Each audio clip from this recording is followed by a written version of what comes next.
Well, I was secretly hoping that the Baldur's Gate 3 Patch 8 would be live, but they haven't pushed it live yet, so um,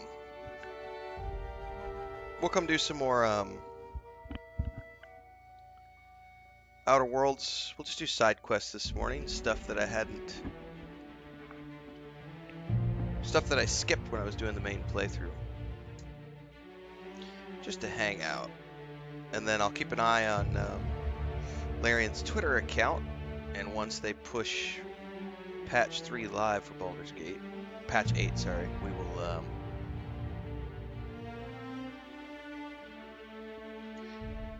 go pick it up. I think I actually need to load that final save. Hang on. If there's a specific save that was like the point of no return save, I think that's the one we need to load.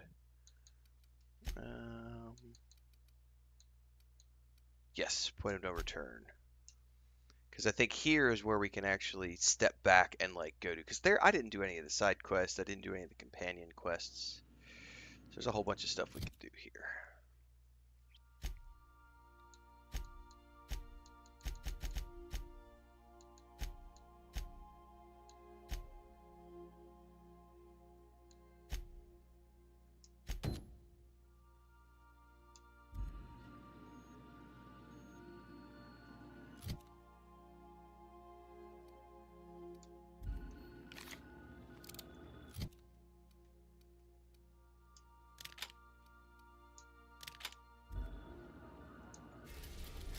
What's up, Queen Blueface? What's up, Gary? Everybody else? What's up? I think it's Fallbrook. I didn't actually check the quest journal. We'll find out in a second. We're now in orbit above Fallbrook, Captain.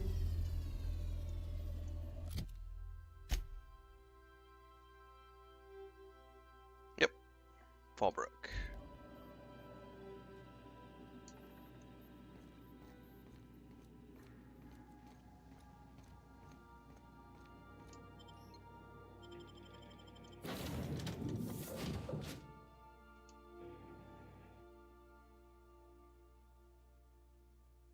Prefabricated living, just like home.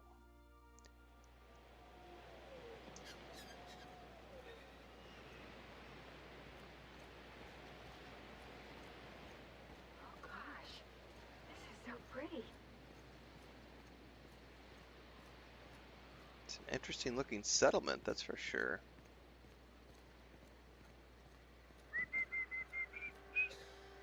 Sublight.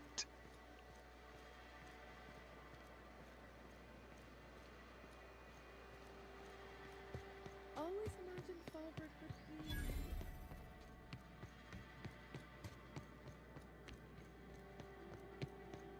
You seen Arthur today? Yeah, last time I saw him. This is Reginald's stuff, all right, but it looks like he's not home. Let's search the room. Try to figure out where he's gone. It was his team running that drop? I can't believe I'm still stuck in this law-forsaken town, but at least I think I may have finally found a spot with promise. Down the tunnel in the riverbank outside of town. Produced a nugget, 2 teeth. I wonder if I can find a dentist who'd pay something for the tooth. Sounds like Chaney's gone gold panning down on the river. I guess even scholars need to find ways to make ends meet in exile. Excuse me, boys. I need to, get to the door. Thank you. Okay, out of town. Down by the river.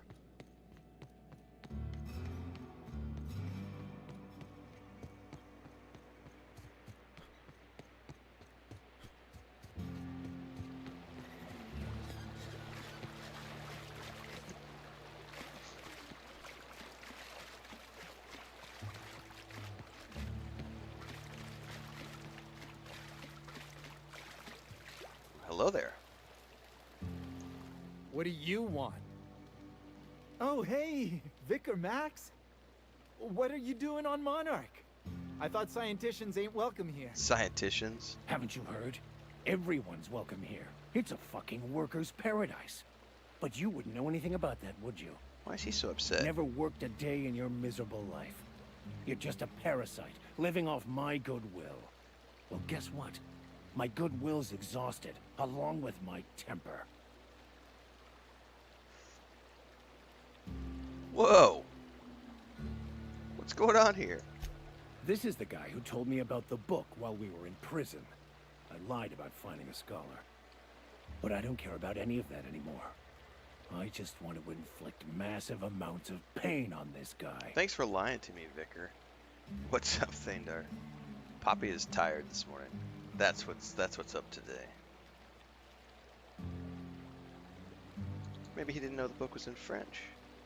How about why'd you lie to me? I couldn't risk you not bringing me here. It sounds like you have things to work out between you. I'll just be on my way. Not so fast, chump. Now, where were we? Oh, that's right. I was about to beat you. Severely. Wait! I know who can translate the book for you. It's too late for that. I threw away my life chasing fairy tales. Will punishing you fix any of that? Of course not. But by law, it will make me feel a whole lot better. You know, playing this and then thinking back to the Knights of the Old Republic remake, I really hope that it's something like this. Like, I would love a 3D immersive, like, I would love a first person. Like, they'll probably do it third person to keep in line with the original KOTOR, but man, it would be cool. Alright, hold up, Max. Maybe the answer you've been looking for is in the book. Okay. No, I'm just tired. Like, last night, for It was some odd stolen reason, from some sort of expert on philosophism. Weird hermit lady on Scylla. I couldn't My get to father sleep used last to deliver night. supplies to the mining outpost there. Normally, by like 7:30, I'm ready for bed. And I went to bed last night at 7:30. And I was with Chris in the main room, and it was just a little too hot. Like, I couldn't. It was like, by 9 o'clock, I was just like sweating, even with the fan. I was like, I gotta go back to the office with the air conditioning. And then I came back in the office with the air conditioning. And then I still laid here until like 10:30, just tossing and turning. I was having leg issues yesterday, and my leg was bothering me all night last night, and I couldn't get to sleep. But mostly it was just, I don't know, some weird, like, hot, can't sleep, toss, turn, toss, turn, toss, turn, toss, turn, uncomfortable, toss, turn, toss, turn. And then finally did get to sleep. Then we've got alarms at 1:30 in the morning because we got to get up and give meds to a cat. And then I went back to sleep, and then the alarm went off at 4. And when the alarm went off at 4, I literally rolled out of bed and was like, this is what I said to myself. I said, if patch 8 is not ready to download on the Xbox, I'm going to go back to bed. And so I got up, turned all the machines on, checked the Xbox to see if patch 8 was available. And then I was like, oh, fuck it, I'm already up. So I went and made coffee and came here and got this stream up and running. But there will be a nap at some point today, that's for sure. Last Tuesday, I ended up taking a nap before my physical therapy. I think I stopped the stream at like 9 o'clock in the morning, because by then I've been live for like 4.5 hours. And I slept for like an hour before my physical therapy, so that's probably what's going to happen today. There is a, two things are happening today though. I won't be here for it, because it's going to be while I'm at physical therapy, but Dune Awakening has a big live stream today, which is going to be covering their combat and a bunch of information on the like the archetypes and skill systems and stuff. I will be doing a reaction video to that when I get, like, maybe not when I get home today, but sometime in the next couple of days. But I would urge people to go watch that if they want more information about Dune Awakening. And then as soon as patch 8 goes live today, I'll get it downloading. And then I told my brother, because my brother's been asking me for months. We haven't done our normal, my brother, my sister-in-law, and I have been playing games together for the past, I'd say the past couple of years. Not all the time, but we haven't played anything together since we finished Sea of Thieves, the Monkey Island stuff, which was last year before their move. So like a year ago, literally like a year ago, like last April or May. And he reached out at Christmas time. He's like, we really need to get to playing something again. And so I listed off, like, you know, 8 or 10 games that we could potentially play. And he was like, well, maybe we should just wait till they do the multiplayer crossplay for Baldur's Gate 3. Well, Baldur's Gate 3 crossplay is coming today in patch 8. So, I was talking to my brother this morning, and I don't know when they might have time, but what we used to do is on Sunday nights after they got home from church, we would hop on for a couple of hours. Friday nights sometimes, but often Sunday nights. But we may be spinning that up, as a family thing again. Those don't get live streamed, but I do end up recording those episodes and airing those. So we'll see if that comes to fruition. Because he was like, is it on sale yet? I was like, no, dude, it's still selling well enough. It's not on sale.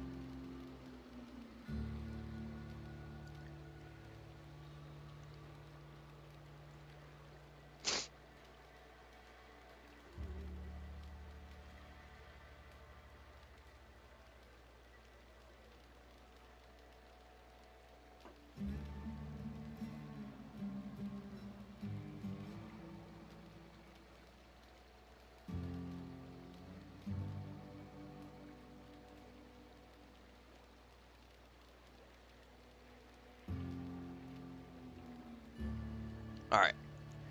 I'm checking Larian's Twitter. Just to keep an eye on things.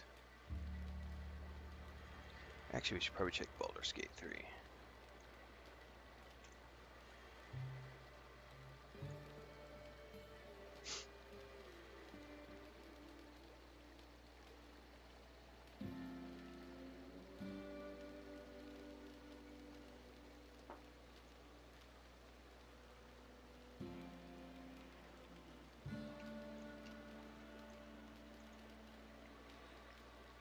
So technically, Larian Studios is supposed to be live streaming patch 8 in about 2 hours.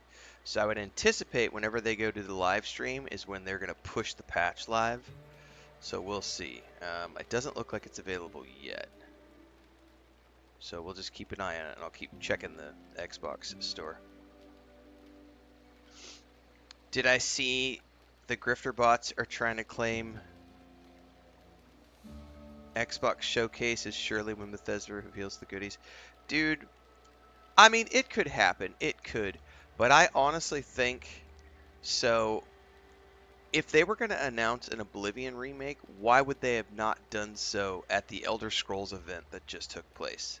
Like, Bethesda had a really big Elder Scrolls focused showcase like 3-4 days ago, maybe a week ago. But like, they just did a big Elder Scrolls, here's everything Elder Scrolls that you need to pay attention to for the next however long. And it was, a 45-minute live stream. Not a peep about the Oblivion remake. So yeah, they keep moving those goalposts. And yes, I did see the news that the failed Assassin's Creed Shadows game is the best-selling game of the year after Monster Hunter Wilds. It's still, after 3 weeks, it's still the best-selling game. It is now number 2 after Monster Hunter Wilds. Oh, such a failure. Such a horrible, miserable failure. Ubisoft is so cooked because of that game.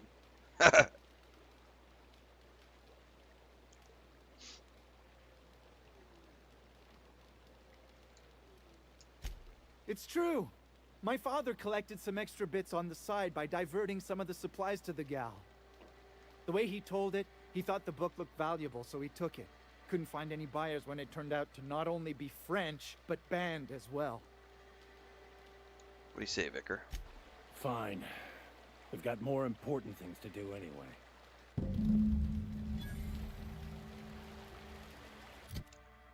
Bow, bow, bow, bow, bow, bow, bow, bow.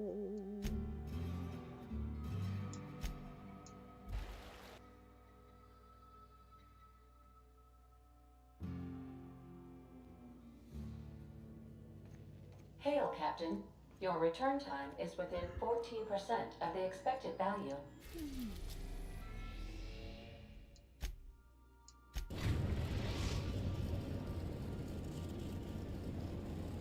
Destination reached.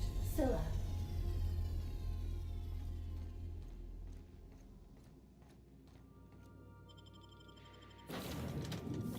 Ding ding ding ding ding ding ding ding ding ding ding ding. What's up, Hector?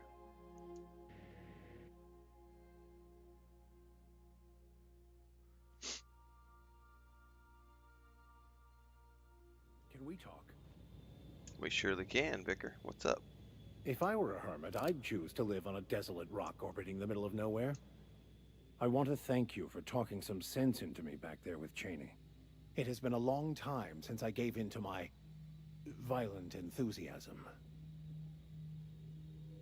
Got the crap, Max. You lied to me about Chaney, and I want to know why. You're right. I owe you an apology. I've been so obsessed for so long, I couldn't see anything else. You offered me a place on your crew, friendship, and I used you to get to Chaney. And even then, you saved me from myself. I don't know if I could live with myself had I gone through with it. You owe me nothing, I know, but I'm begging your forgiveness.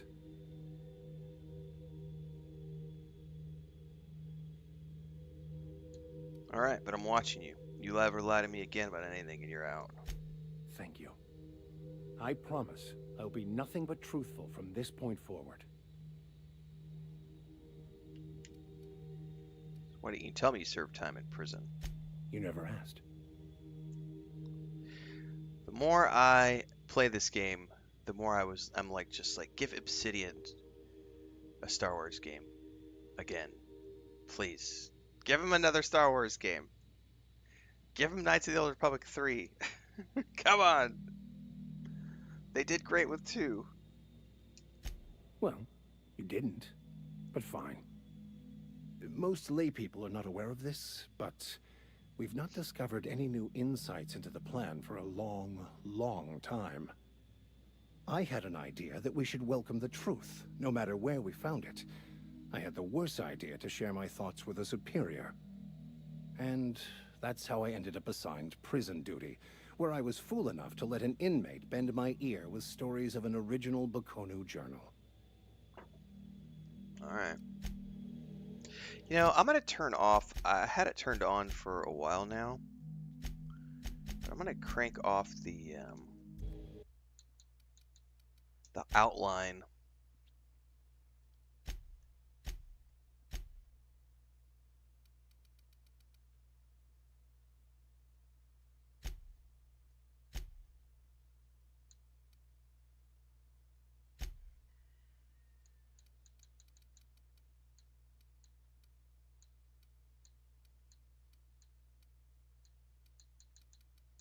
Where was that, I wonder?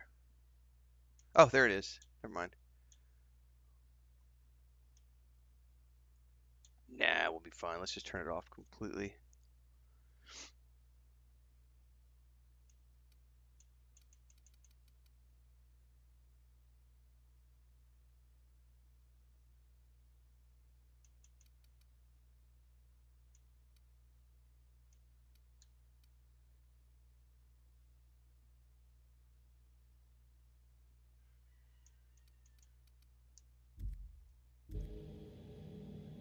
There we go. Now they look a little normal. Alright.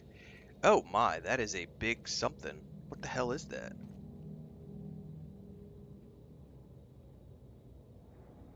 This is like an asteroid, so I'm assuming this is like a mining operation. Dude, this place looks cool as hell. There's like a... Is that like a dome around us? Looks like there's an energy shield or something surrounding us. What does the map look like?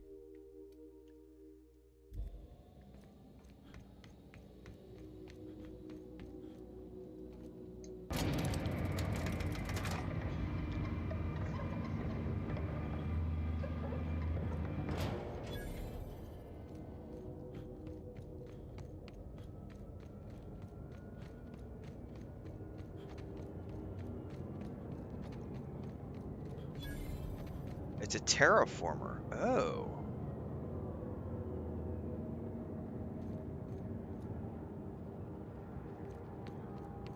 That's cool. You can't handle the truth. Ooh, we got some new armor.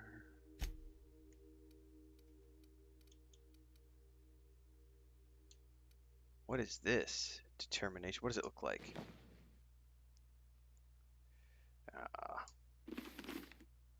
that cool.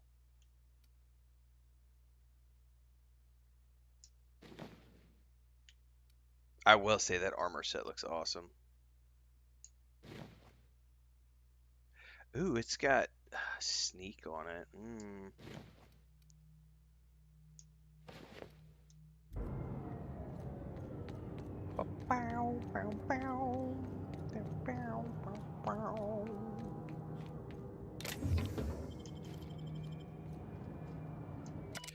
Our scan has caught movement on the fringes of Scylla. Haven't seen anything since, but I get the impression we're being followed. I ordered engineering to go dark and drift cold for the next several hours. We should be indistinguishable from space debris, but should is a famous last word. Why do I feel like someone's targeted us and knows what to look for? If it's true, we're already dead.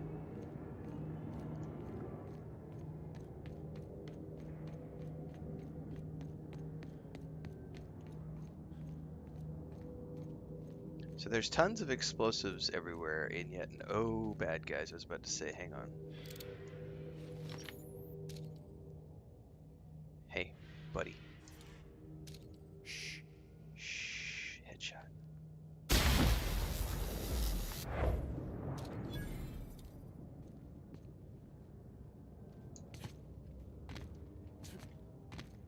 What was that?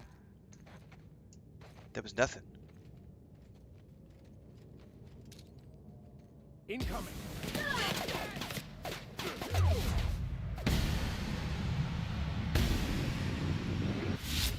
We're destined to die!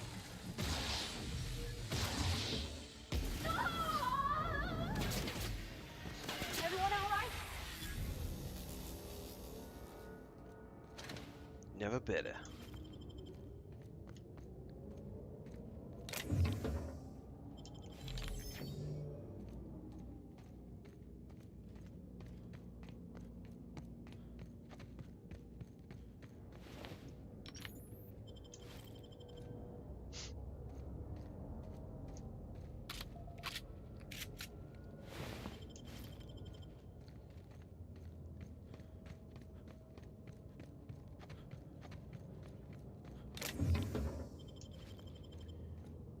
Anytime somebody talks about the truth, I always think back to Obi-Wan Kenobi. You didn't tell me the truth. I did. Just from a certain point of view. We're getting close to the hermit. I can feel it. Wouldn't the quiet get to you? Knowing there's nobody out there? No one at all? Unauthorized Watch out! persons.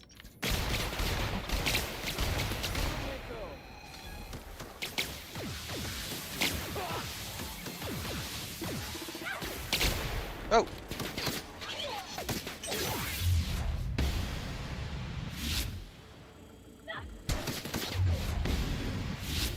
Brought him off. This place is overrun by creepy robots.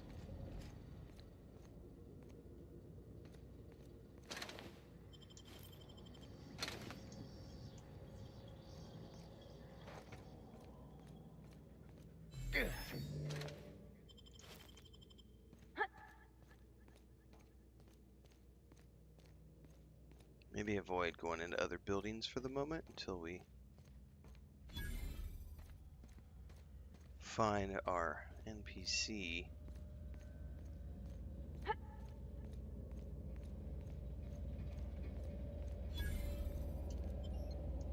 Oh, it's an actual interior.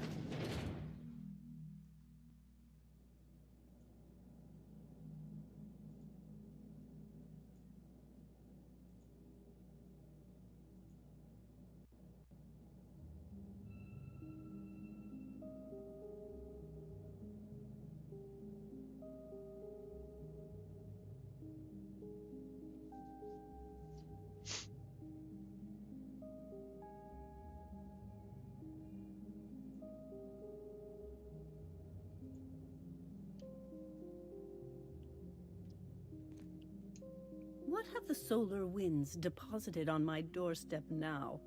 Just more dirt and debris? Or do you actually believe you are here seeking the truth? I must admit, I tire of the truth seekers. Mayhaps you're here to rob me? That would be so much more exciting. Little crazy. We're here to get this book translated. Max? We've been told this was once yours. I believe the knowledge within here contains the answers I seek. Answers that will free men's minds from toil. I can translate it, but it won't do you any good. I can see you are a man in a hurry, and the insights in that book would take you years of study to fully comprehend. I have spent my life in contemplation. I believe my mind is prepared to receive the truth.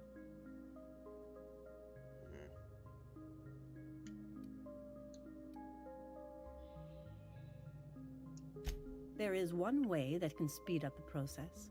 It involves a combination of several ingredients, some of which can be fatal. It is not for the faint of heart or the unprepared. Yeah, confirmation bias is a big thing too, Hector. Like, especially in the modern era, like it's so easy to just only believe like all of the if you filter your worldview through the lens of confirmation bias, you'll believe anything. What's really crazy to me, this is a whole nother debate, but I think this is a very interesting topic. I heard somebody discussing this the other day, and I went, oh my god, that is a fascinating discussion. So at least, I don't know how it is in other parts of the world, but in the US, in the court system, there is something whereby it's called it's an insanity defense. So you can literally, like, someone can do something crazy, commit a horrible, heinous act, and they could be considered insane. And some of the reasons for insanity are things like they were hearing voices, right? The voices told them to do it. Right? So there's this insanity clause in the justice system whereby someone can not get away. They'll still go to jail. They'll still serve time. They'll still be punished, but it won't be as severe of a punishment as if they were a normal human being who did it with conscious, decisions. It's a defanity. It's an insanity defense. So they might get put in a mental institution, but they won't serve the death sentence, if that makes sense. So it's not like they're getting away with it, but they get to go to a mental hospital as opposed to being put on death row and being executed. So all of these reasons of insanity, right? Voices in your head, imagination, schizophrenia, all these things. And yet,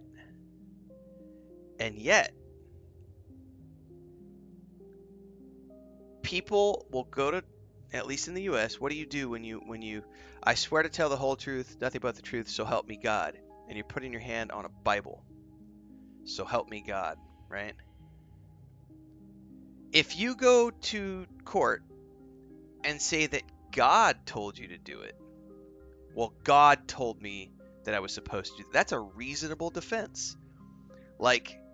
There is no scientific evidence of God whatsoever. None. There's no scientific evidence for the Sky Fairy.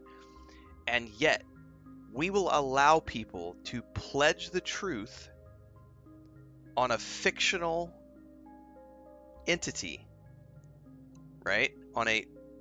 You can have faith all you want, but there is no scientific evidence to prove that entity is real, and yet we allow people to swear to tell the truth based on this entity. Not only that, but you can't do insanity if God told you to do it. If God told you to do it, it's not insanity. It was God.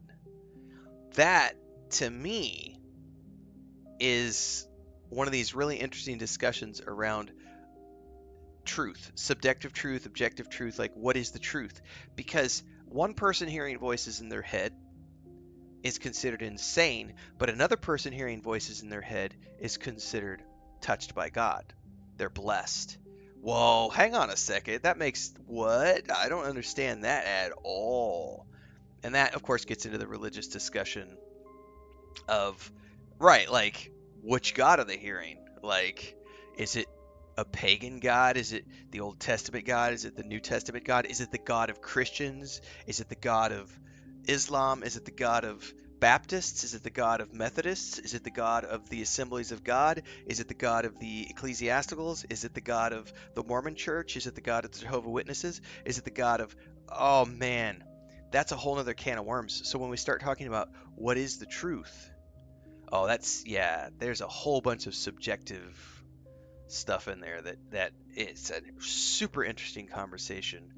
Hector says you don't have to swear on a Bible over here. You could elect not to and take a different oath. That's really cool. I didn't know you could do that. What's up, JK?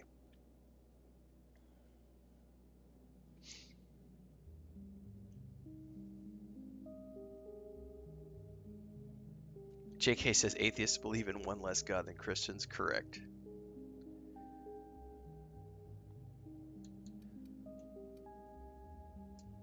And I believe he may be right. There is both violence and peace warring inside you, Max. This process would be extremely tenuous for one such as yourself. I'm committed, no matter the cost. I don't know, Captain. Is this safe? I don't think this is safe. You can go. Safe as I say it is, we're doing this. I don't want to leave you all on your lonesome. I'll just... Oh, fine, I'll do it. All right. Head on into the meditation room and partake of the sacramental incense. It's waiting on the table when you're ready to begin. Is she gonna rob us while we're... Still... No, hang on. I'm just trying to sheath my fucking weapon. Alright. We're gonna go have an ayahuasca journey.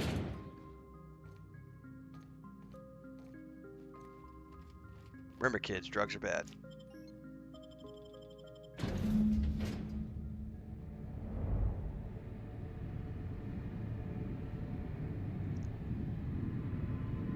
Poor Maximilian.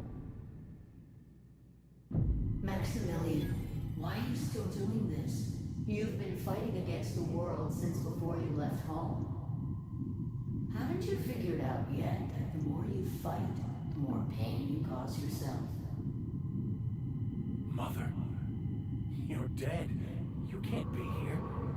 I knew this was too good to be true. These are just cheap hallucinogens that have...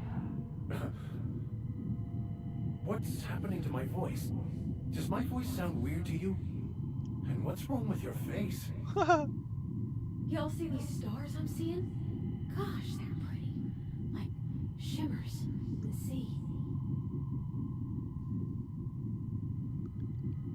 If it's a hallucination, why am I seeing her too? We are obviously the victims of a tasteless joke being perpetuated... perpetrated? I mean, we're being made fools of, aren't we? When I get out of here, I'm going to show that hermit what you get for messing with me.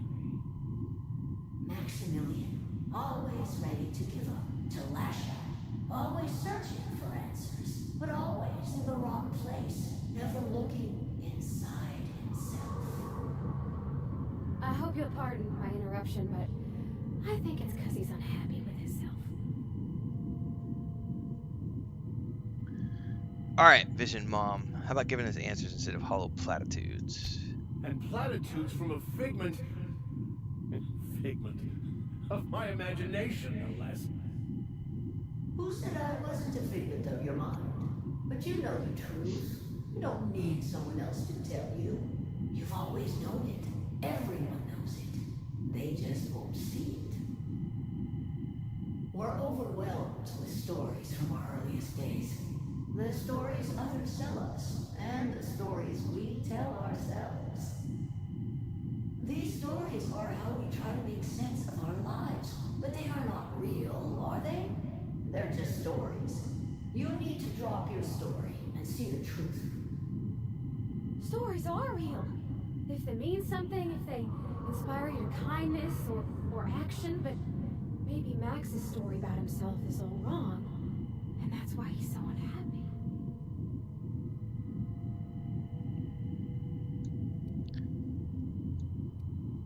Alright, how about we cut to the chase, lady? Figment. If you insist, you must give up your fantasy of control and embrace the chaos of life.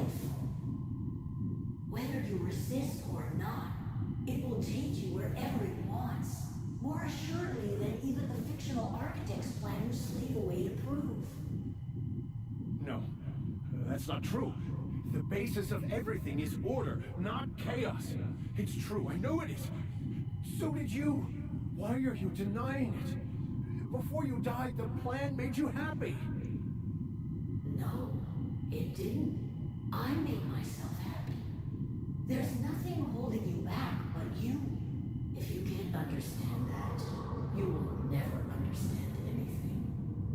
Goodbye, Maximilian. This whole thing, it's just a farce, right? Just my own brain working against me? You couldn't be more right. Hello, Max. What? Space tripping! Why do you look like me? Are you me? Not really. I'm who you think you are. I am disciplined, controlled. I have no doubts. And I don't exist. Yet you have judged yourself against me your whole life. Why? Why do you berate yourself for not being me? Let them talk. I don't feel right. What's up, Ghostwalkers? About this. Yeah, Queen Blueface. I'm in the same boat. I need to get out of here. At least when I was younger, yeah. You asked for this. Why are you fighting it? The same reason you always do. Fear of the unknown. Not having control. Is this the answer? Because it sure sounded like an answer that I don't understand. Who are you again? And why do you look like me? You think he's alright? Should we help him? He's just here looking for the truth. He's not looking for the truth. What's up, Spellmara? He's looking for a new way to organize reality in his head. A new story of the happy you, the contented you, me. That's not... It can't be right. I've only been searching for the answer to the equation, because it will set us free, won't it? How? By removing the need to make any decision, to have your life completely controlled, the illusion of certainty. Your obsession allowed you to avoid the real question. Who are you? I'm Max. Me. I'm real. You can't convince me otherwise. Please don't convince me I'm not. It's okay, Mr. Vicker. We're here, watching over you. You just ride this out, right?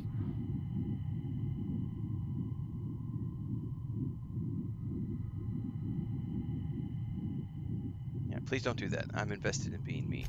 Your individual self is what's not real. It is simply a concept. By the architect. Architect? How could I have believed in an architect? That's ridiculous. I must be losing my mind completely. What you're saying almost makes sense. We exist inside our thoughts, thinking we're in control. That's it, isn't it? We have no control over anything. Chaos, baby. It's all lies. How could I not have seen this? But how do we escape ourselves?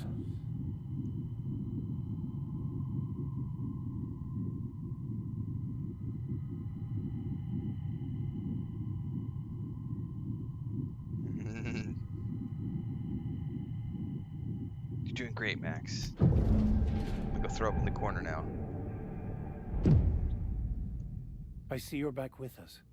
Feared we lost you there. Never seen anyone pass out yet stay upright before. Thankfully, all that talking and arguing ruined my high. Ruined? You seem to be having quite the time. Though I must admit I was a bit concerned when you stripped naked and tried to eat your clothes. I meant to do that. I was joking. You passed out fairly early in the process. Well before I realized what an ignorant fool I've been. Everything is perfect. Well, I'm glad you find the answers you were still looking for, Max. In a way. Perhaps it's more accurate to say I was asking the wrong questions. I understand so much more now. I see it all. All there is to be experienced, to be lived. Of course there is pain and loss, but the suffering is caused by trying to control reality. Clinging to the way you want things to be, not enjoying the way they are.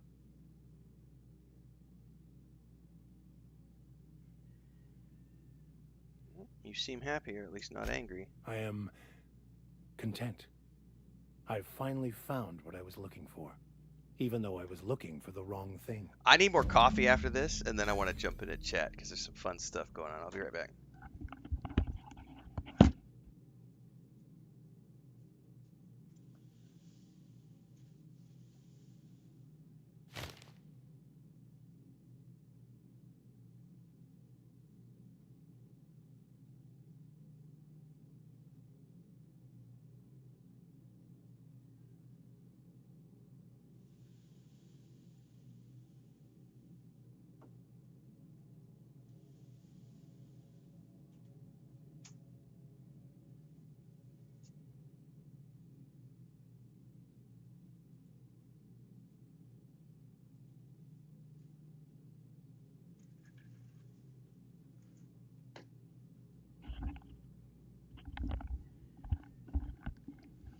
So I like the comment about anything true should be able to understand. Excuse me. Anything true should be able to withstand questioning. And yeah, that's a very important, like, scientific fact. If something is true, it bears up under questioning, under study. We have methodology that we can use. We have equations that we can use. We can prove theories through questioning. And yeah, I think that it's a very interesting thing. You know, I think that if you start looking at every single religion on the planet, they all share some kernels of similarities. And I think that that's one of the most interesting thing about, and I think there's a big difference between spirituality and organized religion.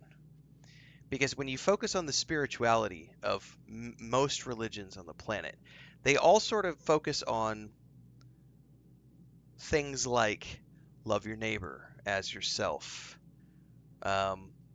balance, being part of a whole. That part of the spirituality part of most religions is there, and it's shared across all of them. Where you get into the really fun stuff is how when you get into organized religion, and that's when you get, well, my God says that your God is bad, and my God says this, you don't worship my God and obey. Someone said earlier about the obey thing.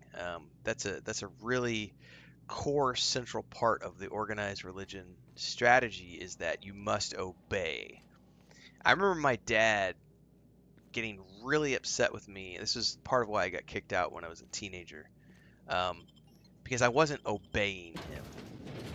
And I remember he quoted me like something from the book of Samuel or something, where Samuel is talking about how rebellion is like the sin of witchcraft, is what my dad quoted at me. That's a line from the Bible I'll never forget. Rebellion is like the sin of witchcraft. And what did they do with witches back then? They stoned witches to death. And they killed witches. Witches were to be, witches were evil. And so there's this idea that if you're a rebellious child, you deserve to be stoned, beaten, killed, exiled, outcast, because you're not obeying your father. That this was something that came up during when we were playing South of Midnight, which I found fascinating because there was a lot of themes in there of religious abuse, of religious patriarchy, where there were characters in South of Midnight who were being abused by their parents under the guise of religion. And when you look at like a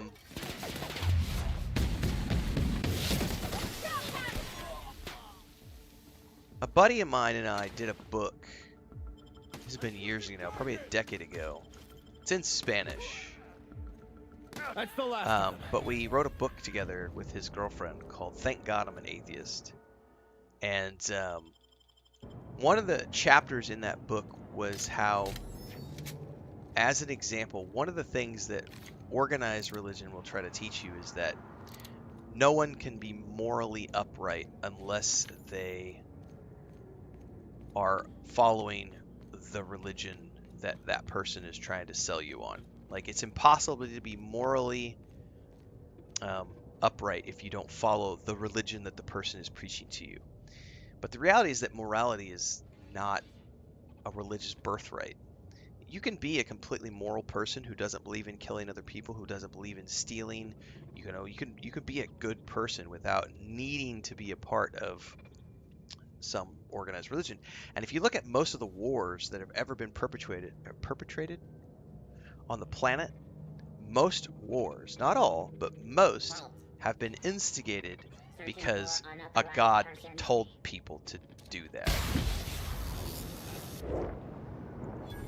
And if you look at who was in control of a country at the time that they went to war, it was always as someone who was religiously a religious zealot who followed a god who told them that it was time for them to attack another place and take over the territory. God told us we're supposed to do this. God wills it. The Crusades are a perfect example of that, but there are lots of examples.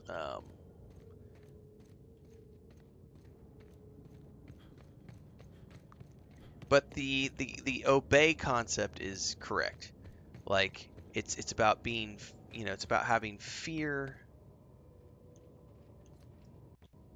You're supposed to fear the Lord your God, obey your father, and if you don't, we're going to stone you to death, because rebellion is like the sin of witchcraft.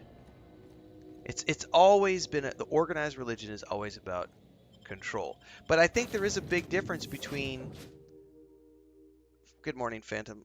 I think there's a big difference between organized religion and spirituality, and that's something, and I think that's one of the areas that where we get into gray water, because I think it's fine to discuss the evils of organized religion, but the problem is most people don't understand or recognize the difference between the spirituality part of religion and the organized religion part of religion. Because the spirituality part of religion, I'm all for that. I'm an atheist, but I still firmly believe in the spirituality of beliefs. I think it's great to look at the world around us and find the spirituality in it. I don't think there's anything wrong with spirituality. Spirituality is a very important part of the human experience, I believe. And you can experience spirituality in many different ways, whether you go the Terence McKenna route and do it through hallucinogens, or whether you do it through transcendental meditation, like why am I blanking on David Lynch? Like David Lynch, you can do it through transcendental meditation. I think there's lots of ways to find that spirituality, even if you don't believe in a god. The issues always seem to crop up when it's no other god but mine. That's when we get into problems. Or the whole you must obey, and if you don't obey. Yeah. Panatham says on Twitch, women are evil according to all monotheistic religions. Somebody quoted a Bible verse from 1 Timothy earlier. I'm going to scroll up and find it. Timothy 2:12. I do not permit a woman to teach or to assume authority over a man. She must be quiet. Shut up and make babies, bitch. Like, yeah, the Book of Eli is great. We've seen that a few times.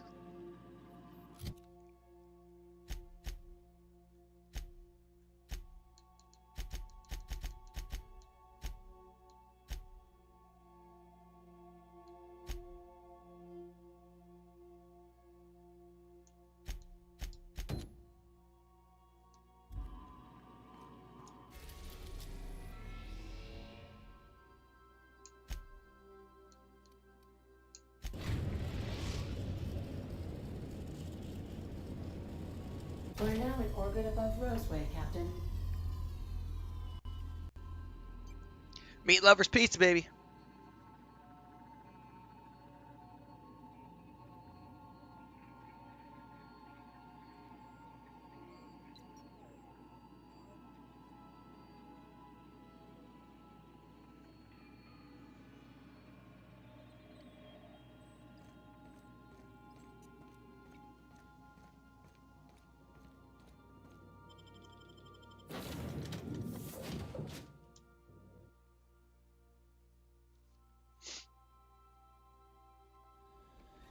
The one thing I find fascinating is how all of the organized religions of the world do share common origin stories and common themes. Like there was a great flood. There was the Tower of Babel. There was, you know, the specific events that have happened.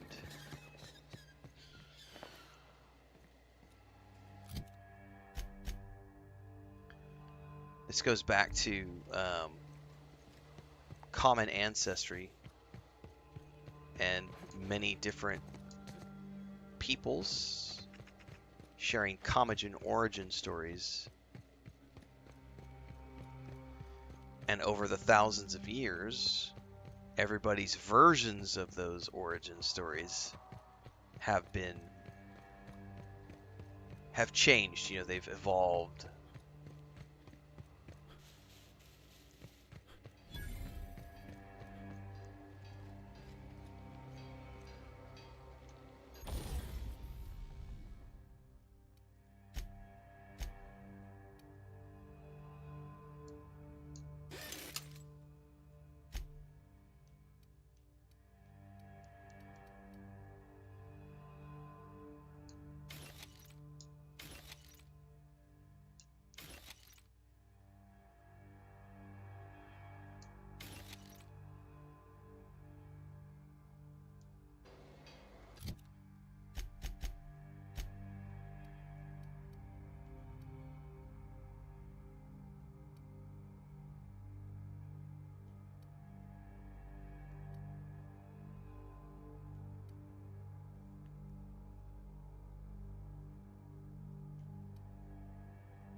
Yeah, the oral history thing is a big factor because people's things change with time. You know, it's the rumor thing. So and so told me what so and so told me, what so and so told me, what so and so told me. You know, my brother's sister's friends, uncle's cousin said. Um,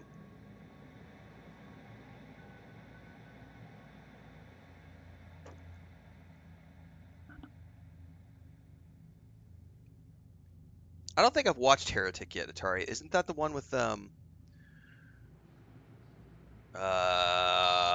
picturing his name. Picturing his face in my head. The British actor whose name I can't place at the moment. I have not watched Heretic yet, though. No. I did just watch David Fincher's Killer film with from 2023 with Michael Fassbender. I put the review for that up on the other channel yesterday.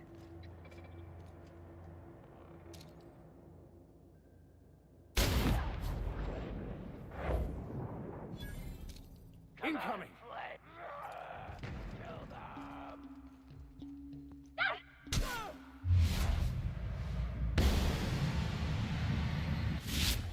Mess with us!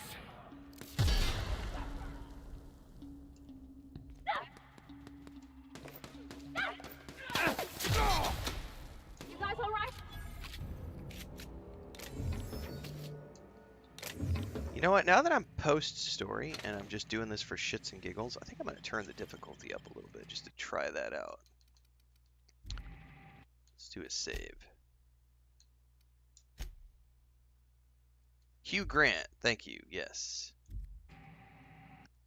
Yes, Queen Blueface at the moment. We're kind of breaking the rules because I do have a rule where I think I should probably refine the rule because I've always just said no religion and no politics. But I often like I'm fine with us discussing things like this. The problem I have with when people try to jump into the conversation and use religion as a weapon. That's really what I don't want to have happen because unfortunately you get a lot of people who can't have an adult conversation because they'll say something like, "Well, I'm a Christian and you're offending me right now." And it's like, "Well, you can be a Christian all you want. You have the right to do what you want, but don't insist that your version is the only version. Don't come into my chat and try to impose your point of view on everyone. You can be a Christian all you want in my chat. You can be a Muslim in my chat. You can be gay in my chat. You can be trans in my chat. I don't care what you are in my chat. You can be a pagan. I don't care. But don't insist that your version is the only version. That's the issue that I have with it's the same reason why I have because most people who talk politics can't. They can't. And most people who talk about religion. But when we can have a conversation about all we're talking about today is the fallacy of organized religion. You can be a Christian and still be against organized religion. You can absolutely do that. My brother is a Christian who is against organized religion. So my brother has Christian values. He's raising his, they go to church when they can. He believes in certain aspects of things, but he's not, a fanatic, if that makes sense. Yeah, that's a dangerous thing when you have what is it called? Panathum. There's a word for when a country is a theocracy. I think theocracy is the word when a country is governed by religion. Those are dangerous countries to live in. Very dangerous countries to live in.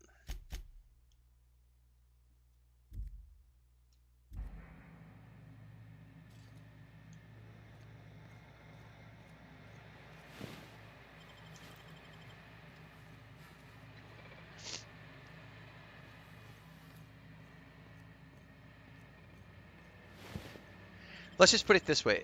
There are countries that I refuse to travel to with my wife because they don't view her as a equal right human being.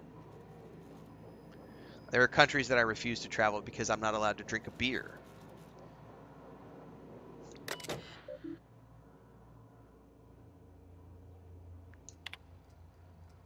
There are countries I refuse to go to because if I smoke a little bit of grass, they're going to put me in jail forever.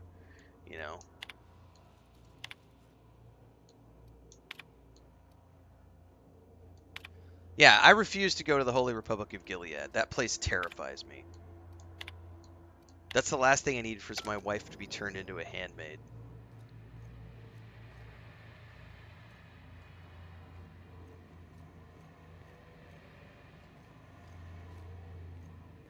That's the exit. I don't even know how you can get a kitchen this dirty with just canned food. Canned food is quite nasty, Bavari.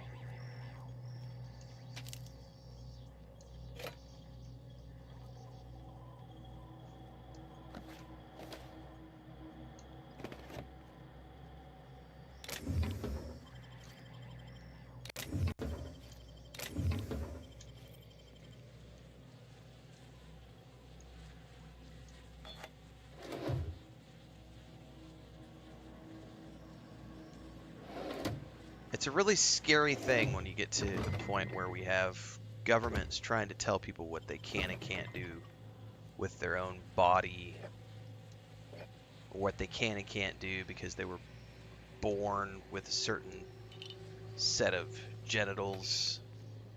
Like, there's some scary shit out there.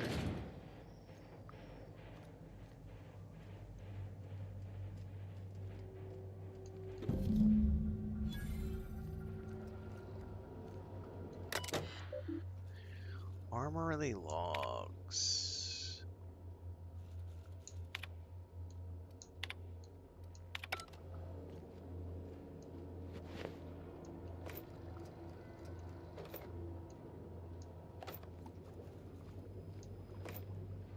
Salem witch trials.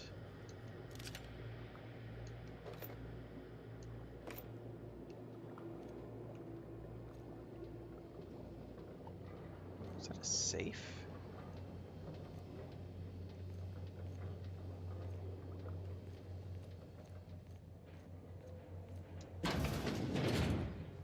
Yeah, the Mithra, that one, I remember presenting that to a buddy of mine who was extremely, very rooted in Christianity.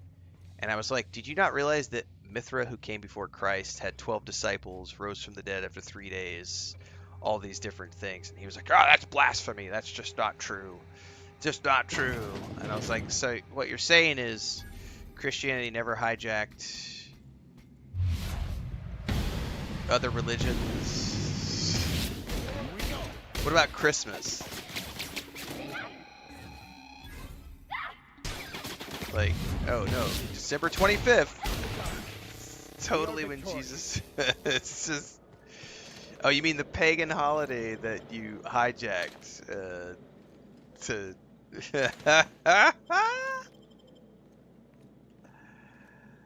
It's fun stuff, guys. It's fun stuff.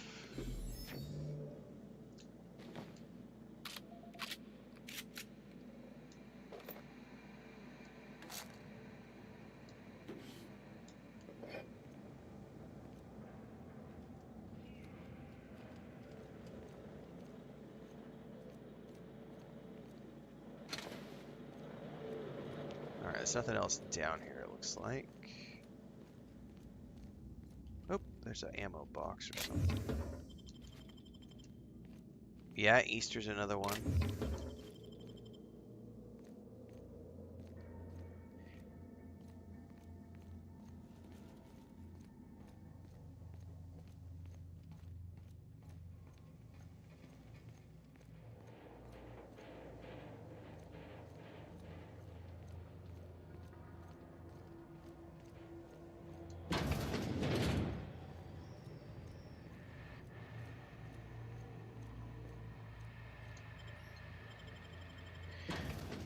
Hector just renewed manually on YouTube. Thanks, Hector. Yeah, auto renew. I don't know that the auto renew works all the time on YouTube.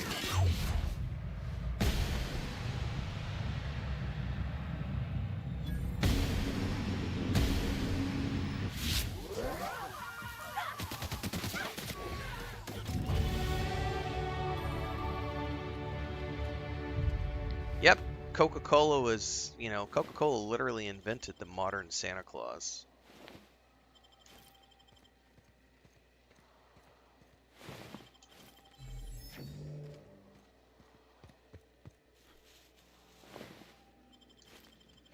I think to me, one of the most fascinating aspects is when you dive into the Old Testament, if specifically analyzing Christianity's Bible for a little bit. I think it's really fascinating when you dive into the Old Testament and you look at how many times the Old Testament God refers to other gods. Because he was not the one true God. He was one of many gods. And everything he was doing with the Israelites was about establishing dominance over the other gods.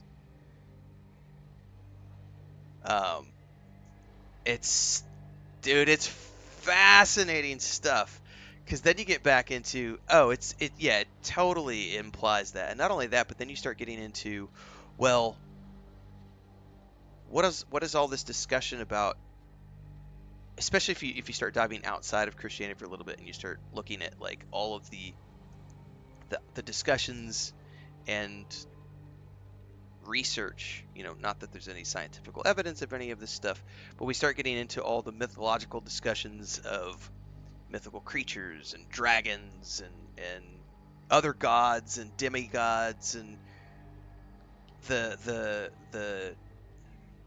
Anarians, not the Anarians. Fuck, what were they called?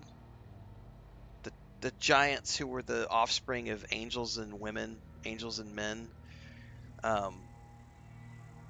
This, there's so much in the Old Testament that is mythological in nature. Nephilim, thank you.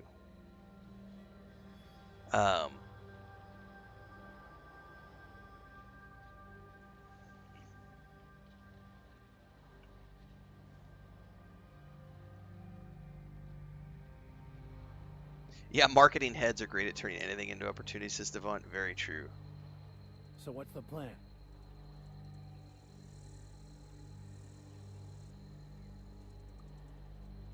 All Fool's Day followed by All Saints.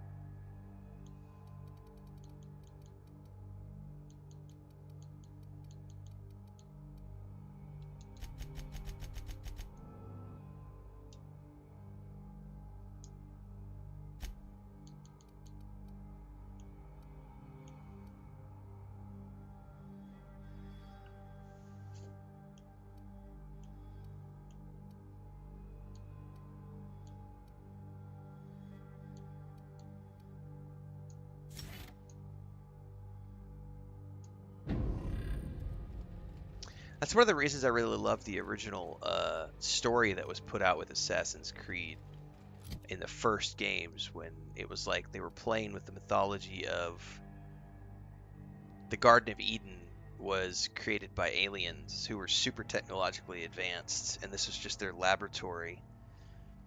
And then they further expand upon that. That's why I really loved the mythology of the Origins, Odyssey, Valhalla arc, because they dove more into this race of ancient creatures, of godlike beings with special technological powers, literally being the gods. And then if you've never read, Dan Simmons has a 2-book series called The Iliad and the Odyssey, where he dives into Homer's Odyssey and writes it from the perspective of a space odyssey, where the gods are literally nothing more than technologically advanced beings who have mastered quantum technology, and they use that quantum technology to establish themselves as the gods because they are so technologically superior, and so they've been able to then do godlike things. And a buddy of mine used to have this fascinating conversation about if we were able to like transport ourselves into a D&D world, a fantasy world, a medieval fantasy environment, what would you take with you? And one of the things we always said we would take with us would be a Bic lighter, because the ability to make fire on demand would make you a god amongst men within a certain time period, because you would be able to fire. And that, to anyone who didn't understand the simplistic absolute science of a Bic lighter, that would be magic. That would be godlike powers to them. You're able to create fire on demand. But to anybody who knows what a Bic lighter is, it's a simple mixture of gas with a spark, and you create flame, right? So, right, any technology sufficiently advanced looks like magic. It's fascinating. It's also the number one rule of Star Trek. Like, what's the prime directive? Don't fuck with primitive species. You can't take your technology and interact with primitive species, because you're gonna mess with everything. You're gonna mess with it. Don't do it. Don't do it.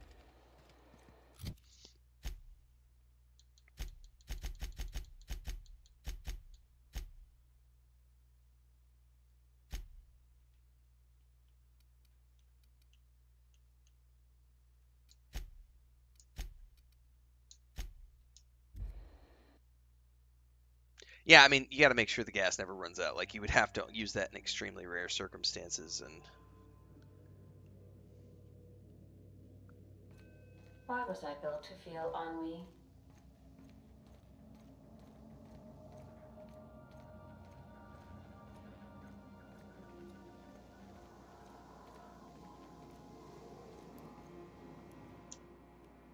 All right, install the acid steeper.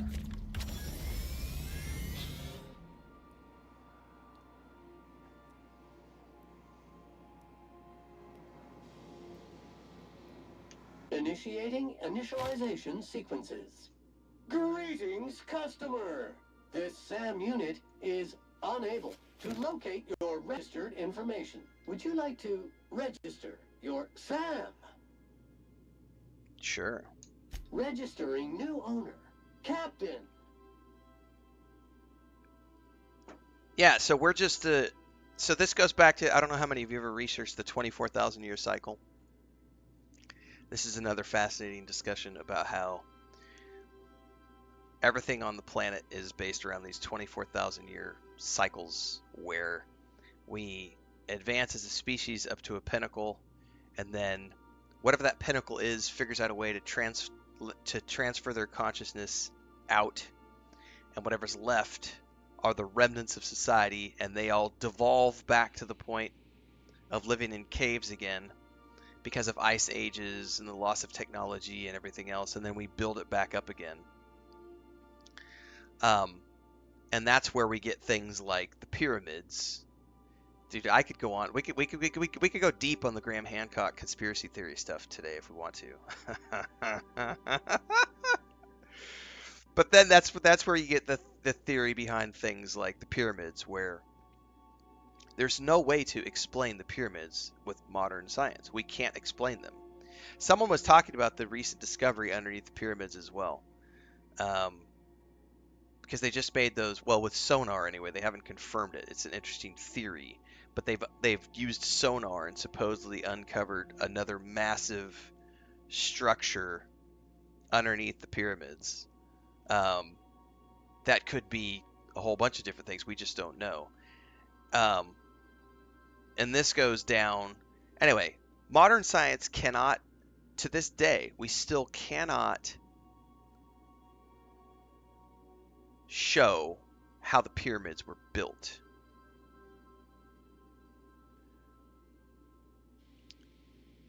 And we can't replicate it with modern tools, modern science, modern engineering, modern technology cannot replicate how to, the building of the pyramids. There are fascinating aspects of that.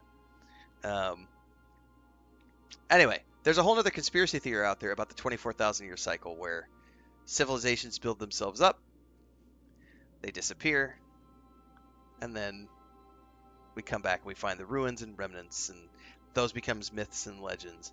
It's fascinating if you want to do a deep dive. Just go subscribe to Graham Hancock. You'll learn all sorts of fun stuff. All SAM units travel fully assembled in a 12x12 corrugated steel box. Aliens.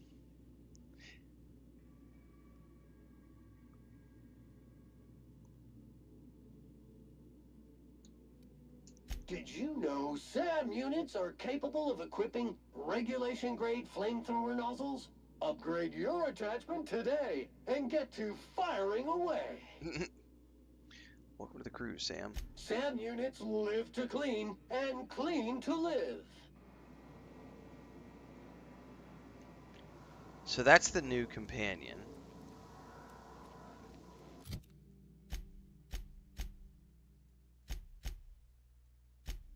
Actually, he doesn't show up as a companion yet.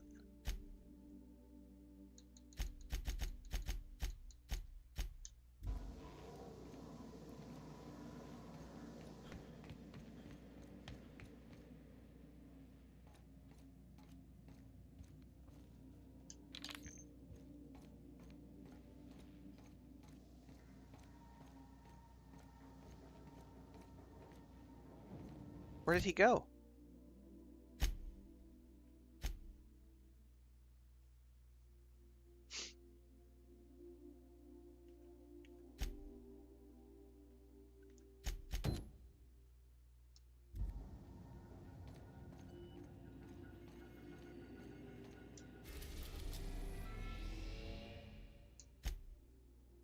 We're now in orbit above Edgewater, Captain. We gotta take...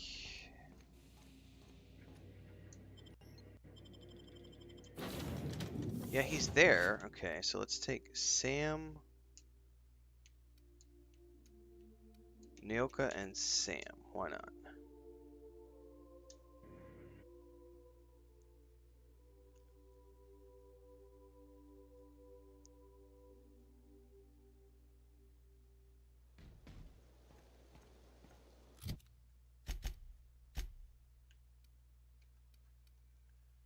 $960.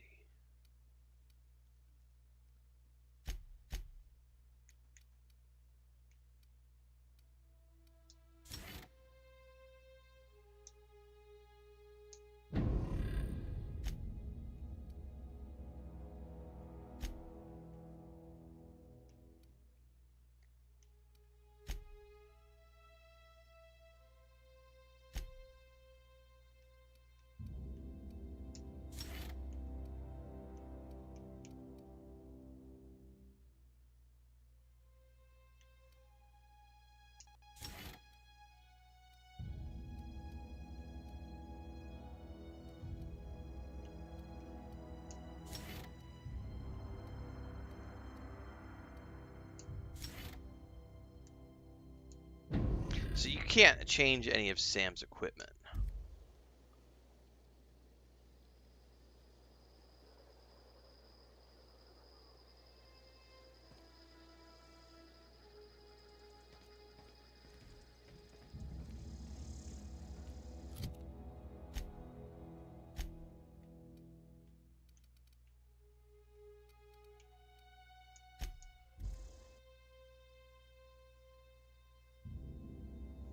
Well, that's when we get into the Stargate stuff behind the pyramids.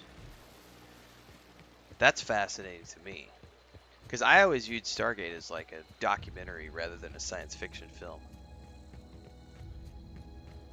Sorry guys, there's something in my eye.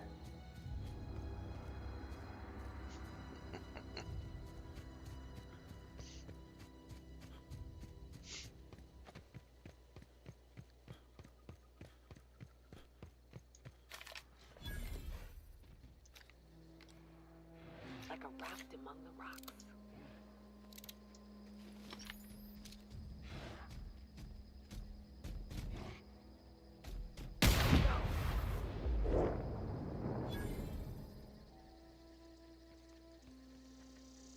I'd wager this is the outpost. Rebecca! Anders! Come on out!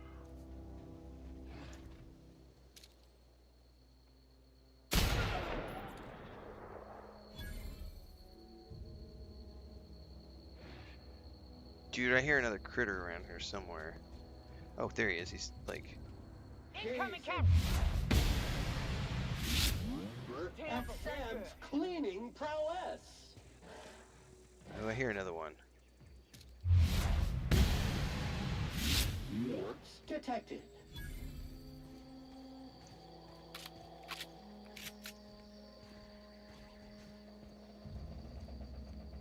Hey, pick again. The door's busted. Rebecca? Anders? You in there? Huh.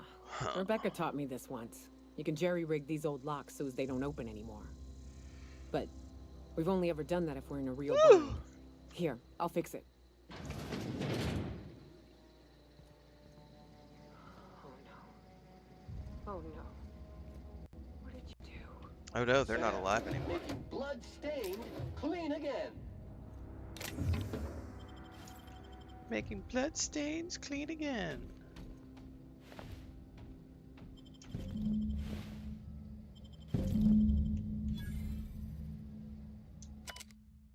Buttons are almost entirely rusted through, but you can still make out bits and pieces of what looks like Rebecca's final entries. Law help me, but Anderson was right. We never should have taken this contract. Everyone here is blind or addled, and I don't know what. Towns won't let us walk in with an employment contract. We're stuck. Anderson's about ready to offer his life and service to Spacer's Choice just so he can take a shower. Claire, I hope the architect that's never reached you, but on left chiz, I want to say I'm sorry. Anderson and I fucked up. We didn't take the contract for the bits. We didn't take it because Primal sounded cool. We took it because we wanted out. Monarch's a living hell. We were sick of getting sick. Boiled Raptidon and stinking like sulfur. Of day in and day out fighting. We're exhausted. We thought we could use contract money to find a better place here, settle down, but this place ain't any better. It's just different. We're starving all the same. Never should have left. I miss you, kid. Marauders at the door. Anderson's bled out. I'm on my way. Won't let them in. That's unfortunate. They were... That bitch! They were all set to abandon us! At least I know. Ought to have learned by now that getting one's hopes up tends to open them to being dashed across the stars. I hate to say this, but Clara died thinking her sister was still because there's also back home. The fact that at one point in time, speaking of the pyramid stuff, you know, at one point in time, you know, all the continents were part of one mega continent, and we had, you know, central civilizations, all of which had pyramids of some type. And then we get this event that breaks all the continents up. Like, how many times has that happened over the years? How many ice ages have we had? I love the concept of the cyclical theory, right? I like the concept of we've had we don't know how many cycles we've had. We don't know how many times life has risen and fallen, risen and fallen.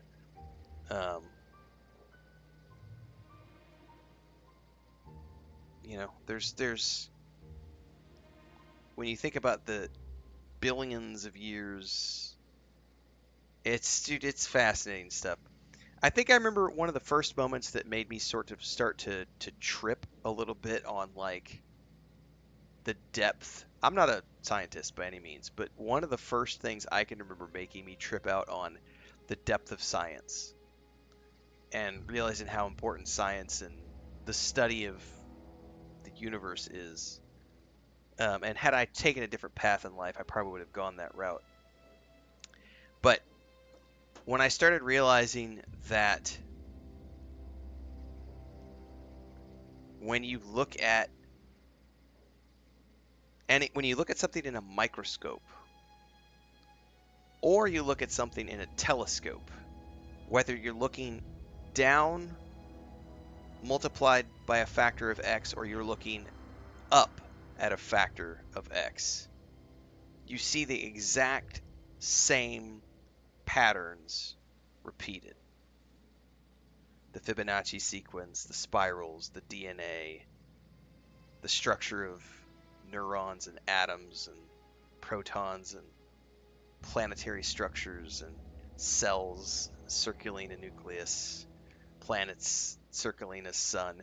No matter how far out we look or how far in we look, it's the exact same carbon copy.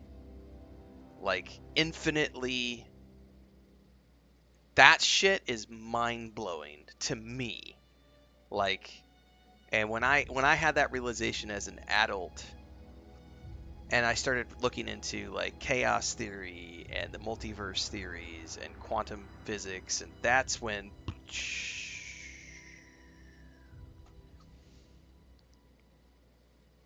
sacred geometry is another fascinating discussion as well. There's also, have you guys ever seen it's called Pi? It's Darren Aronofsky's first film. It was an indie movie he did. It's all about the sacred numerology of, I think it's Hasidic Jews, and the power of the name of God, and just there's a whole bunch of craziness in that movie related to sacred geometry and numbers. Yeah. Somebody was saying earlier we might start. We continue these conversations for too long. We might start getting a different type of follower on YouTube and Twitch.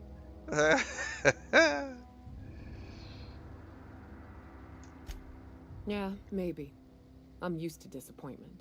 She was still so naive as to let it hurt her every time it happened.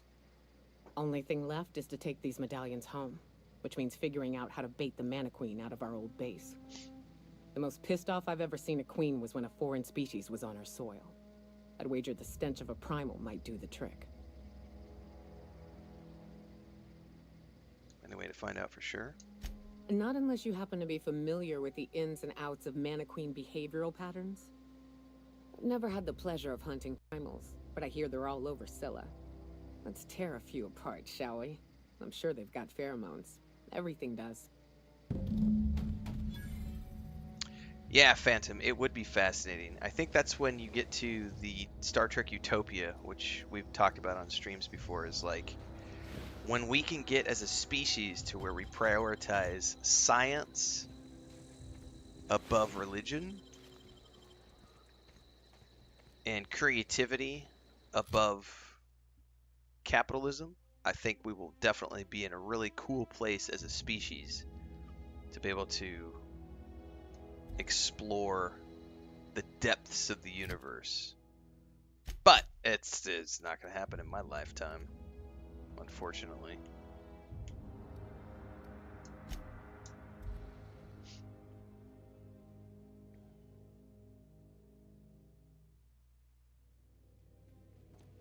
Some crew members are causing a disturbance on the ship. Well, good for them, Ada.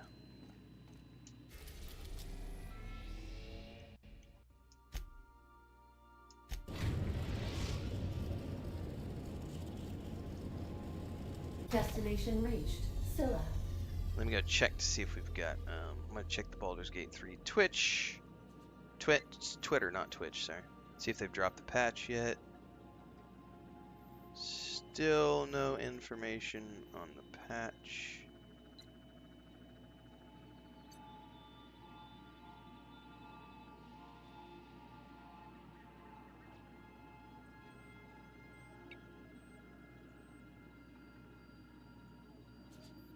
What time is it UTC right now? It's noon. Alright, what'll happen probably within the next few hours.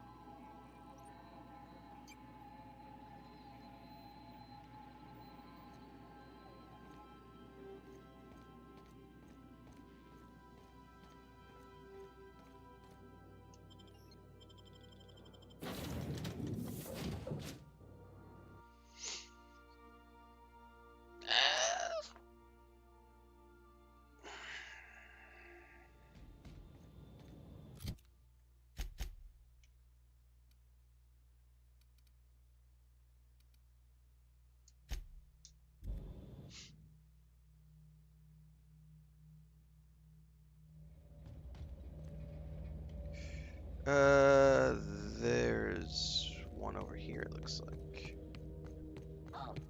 Invasive contaminants detected.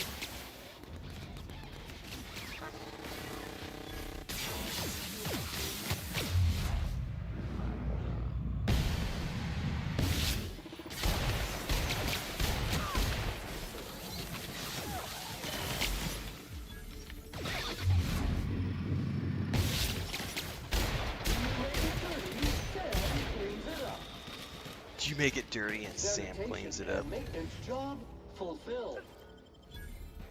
It's awesome.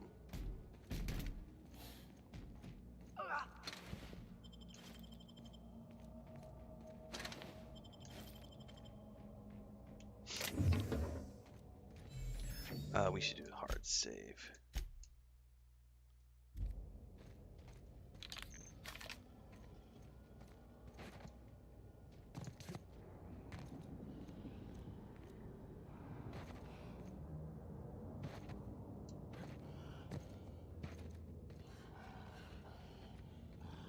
Pungent Primal Behemoth.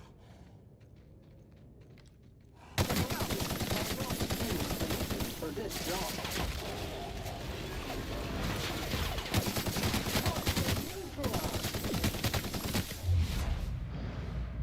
Don't waste it on a reload, you dumbass.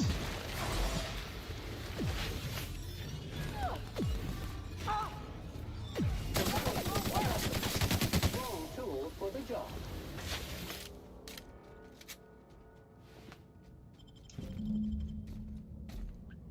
Okay, back to the ship. No, not back to the ship. Do we still need more?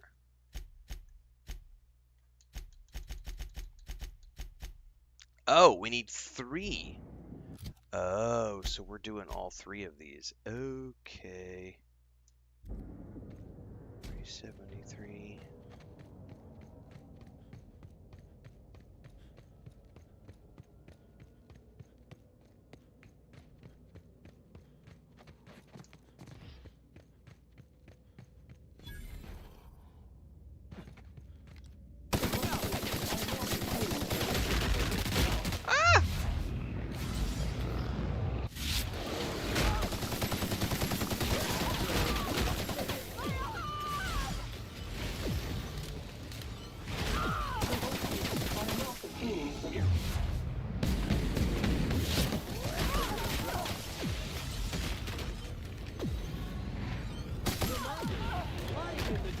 is unsanitary.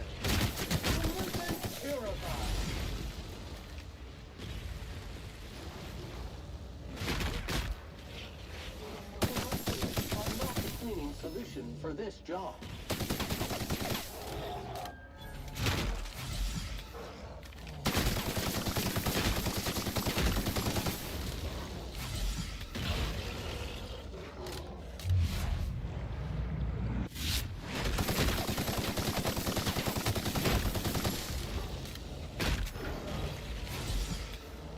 Where's that last little fucker, man?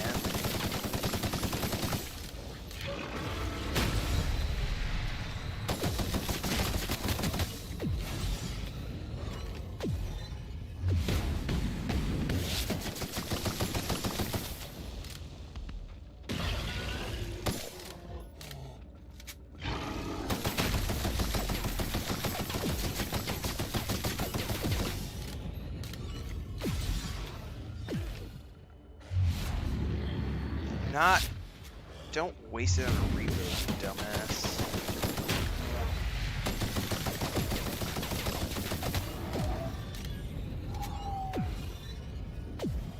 That was rough, man. No, I don't want that.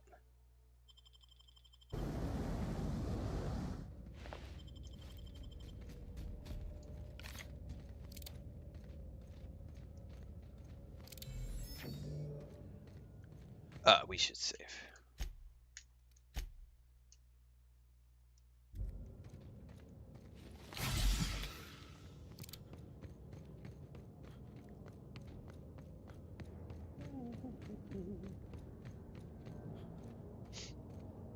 Yeah, Arthurian legends are another perfect example of mythology that evolves over time, because there are so many different versions of them. And then we get into the Atlantean legends, which are tied to King Arthur. There's a book series by an author named Stephen R. Lawhead, which I always appreciated because it dove into the origins of Merlin as an Atlantean, who then, yeah, that's a whole nother,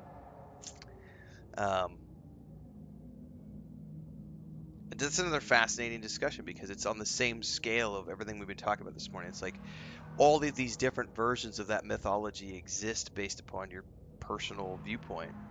What's up, Queen Blueface? Oh, thanks, Queen, over on Twitch. Appreciate the sub. Merlin Taliesin, exactly.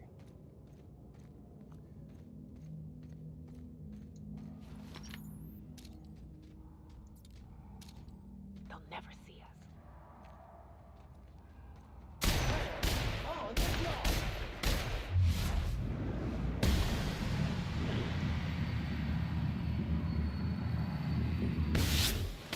I'm on it! Scoured with prejudice.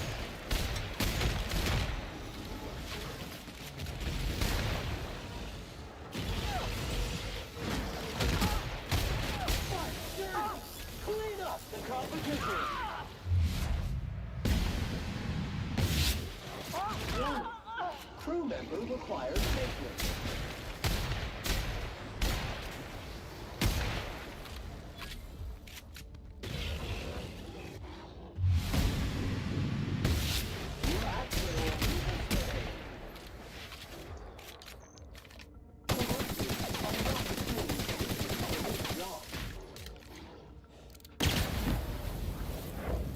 Woo! Clean up on aisle 3.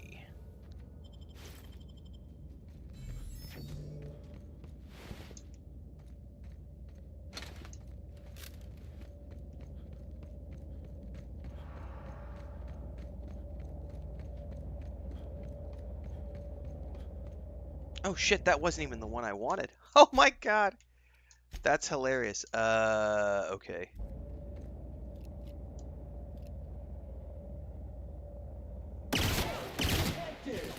Attacking contaminant with intent to kill.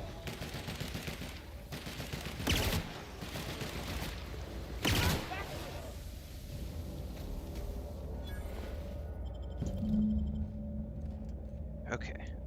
That queen ain't gonna go down easy. I can't wait.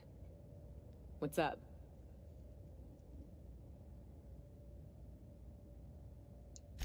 Outstanding. These ought to be enough. Let's get back to Monarch. There's an old base I used to call home. I can get us in the door, but we'll have to shoot our way through the Queen's brood to get to the center. We'll set the bait there. Password to the door is Charon. What's Charon? Hayes' idea. Clara, Hayes, Anders, Rebecca, Opal, Nyoka. Charon. He said it was some old myth. Something about death and all the things we killed. Rest of us just thought it sounded cool, so here we are.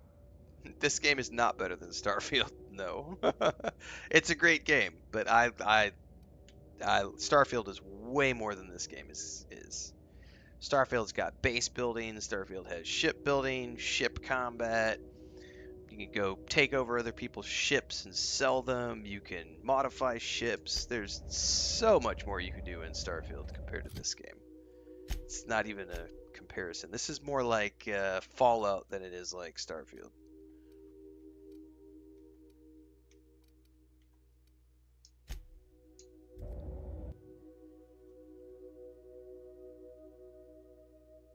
Similarities, but way more differences between this and Starfield than there are similarities.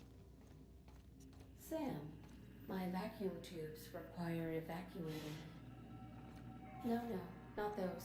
The ones in port. Yes, there. Thank you. And while you're at it, could you switch my binaries to that? Exactly. Wow. I haven't felt this clean and efficient since Captain Hawthorne installed my subalternate auxiliary backup processor. Calm down, Ada. Jesus.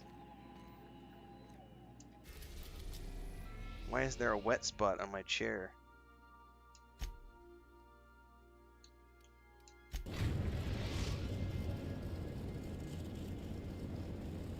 We're now in orbit above stellar. Yeah, not just King Arthur. I remember one of the first projects I got when I was establishing my career as a writer was I got contracted to do a website about all of the different versions of Robin Hood. And what was fascinating is when I started, I grew up, I remember when I was a kid, one of the first books I ever read was like the abridged version of Robin Hood. It was like my mom bought these box sets from Sam's Club, which had like, Robert Louis Stevenson's Shipwrecked, Oliver Twist, Treasure Island, like there were all these like classic tales, like that were like the abridged versions for kids. And I remember reading a Robin Hood version, and in that Robin Hood version, it's the very classic tale of rob from the rich, give to the poor. Robin Hood fights Little John with the quarterstaff on the bridge and beats him. Will Scarlet is Robin Hood's cousin, and Maid Marian and Sheriff of Nottingham and all this other stuff, right? Now, when you start going and actually reading and researching Robin Hood, oh shit, you find out that there's like 150 variants of the Robin Hood tale based on who did we hear it from, who's telling the story, where the story is originating from. In like half of them, the Sheriff of Nottingham is a good guy and Robin Hood is the bad guy, like who does some clearly nasty shit as an outlaw. So like there's so many versions of that as well that have been spun out over the years, even though the most common is that Robin Hood was, this good guy, and then you get the ones that factor into him, oh, he was an ex-crusader who came back from the war, and that's when you get like the film version that Prince of Thieves, and also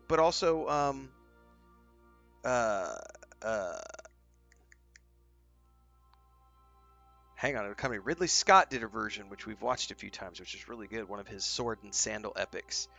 Did a version with Russell Crowe. That's one of the more historical versions of Robin Hood. So it's fascinating stuff, man.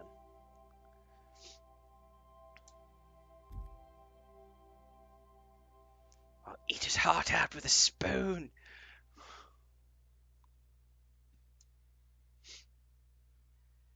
I think the Ridley Scott version is probably my favorite over the years, but I do really love the Kevin Costner one because it's just a fun 90s action adventure film. But I think for like my personal preference, I do think the Ridley Scott version is my favorite.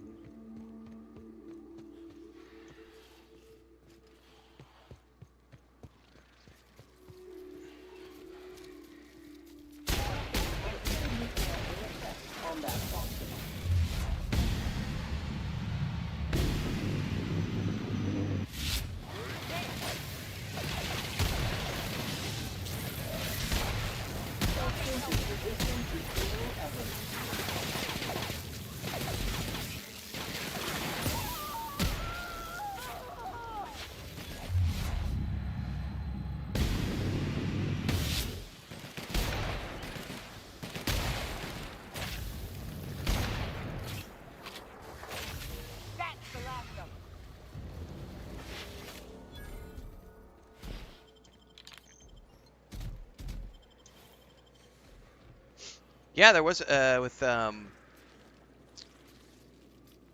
I can't remember his name. I know which Robin Hood show you're talking about too. Oh, he's gone on to have a bunch of he's a film actor, but he like got famous on that show, and I cannot remember his name. I think he played Little John in that. Hang on, I gotta Google some stuff really quick. Oh, hang on too. I'll be right back, everybody. I think Chris is up. I need to go say good morning to her.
I gotta go look that up now, because that's gonna drive me nuts.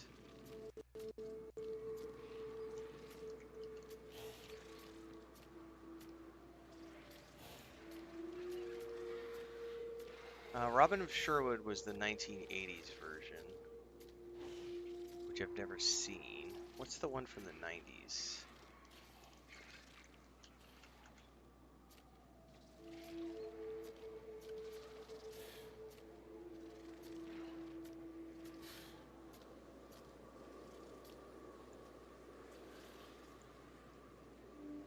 God, there's been so many of them. No, that's not the one I'm looking for either. Dude, 80s fantasy, like, Lady Hawk. Yeah, there's some, If I'd known we were set to lounging, I'd have recommended a bar.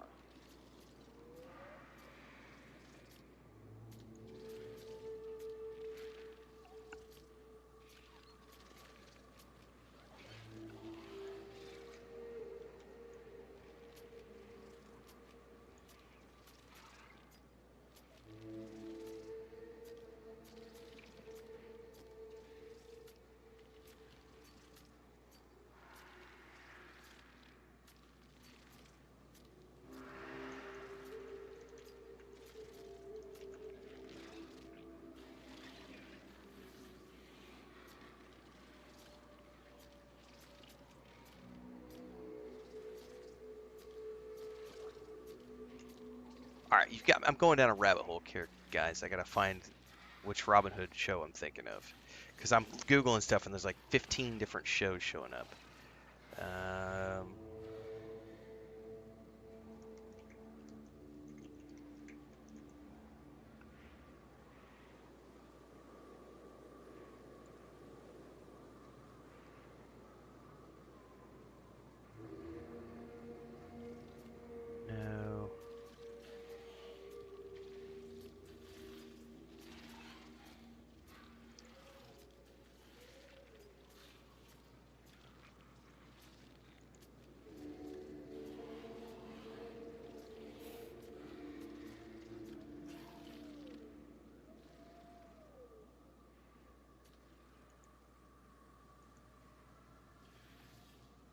Kroll was great. I even liked the remake they did with Kevin Sorbo. I thought that was a fun film.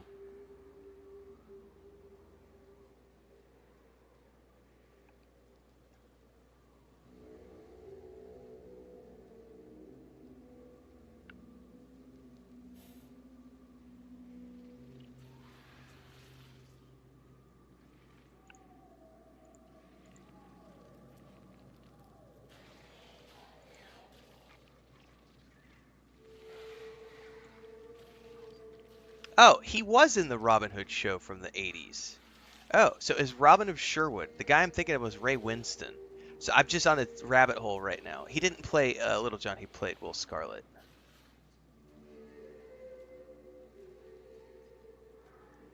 Robin of Sherwood, which ran from 28th of April 1984 to 28 June 1986. 3 seasons, 26 episode. That's the one I remember a little bit of, not a lot.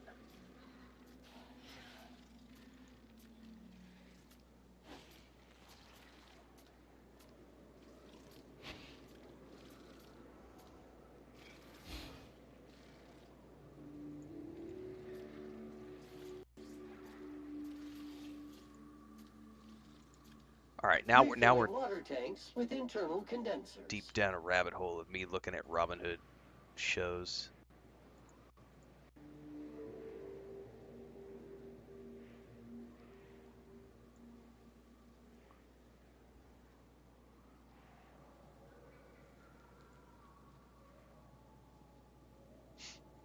All right. While we're sitting here, let me go see if the patch is up yet. I'm gonna check.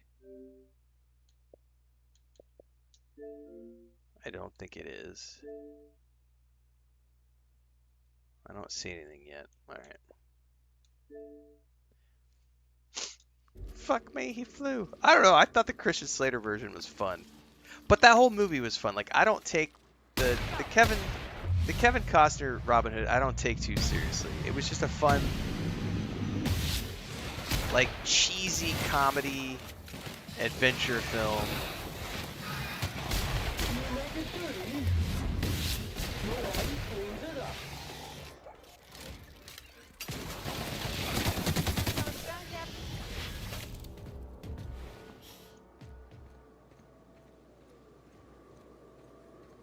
Yeah, that's what I'm wondering. The time on it.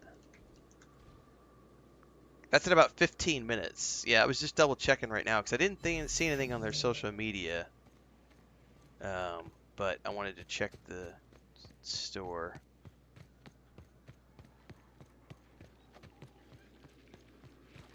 Neutralize and caution. Infestation encroaching.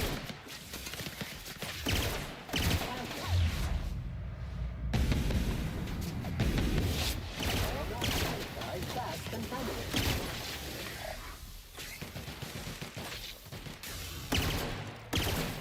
This area has been sanitized.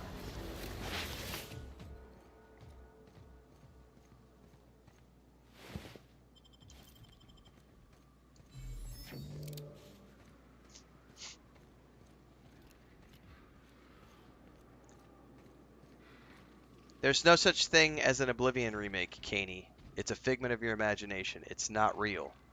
There's no such thing.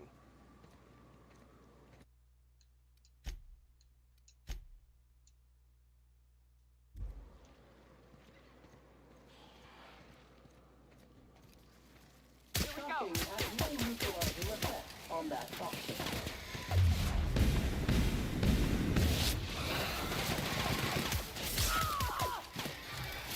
Shocking has no neutralizing effect. Activating Dirt Patrol.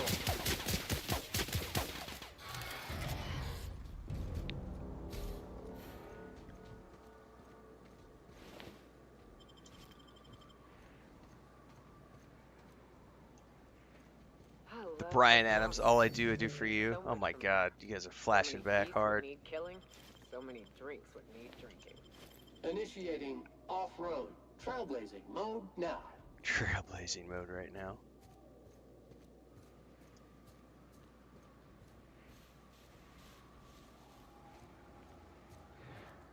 Alright, we should do a hard save. What's up, Nigel?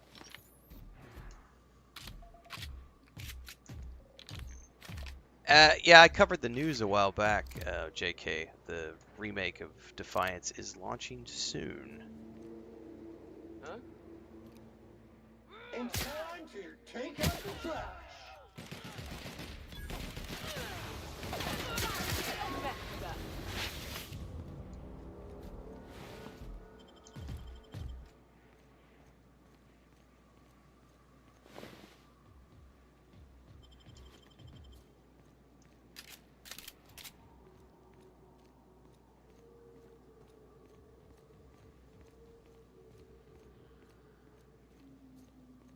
Everything I do it for you.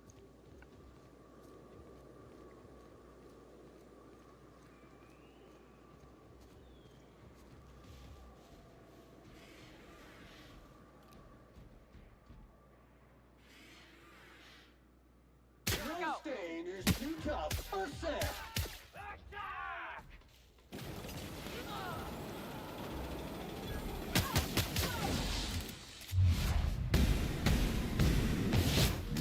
Bag required.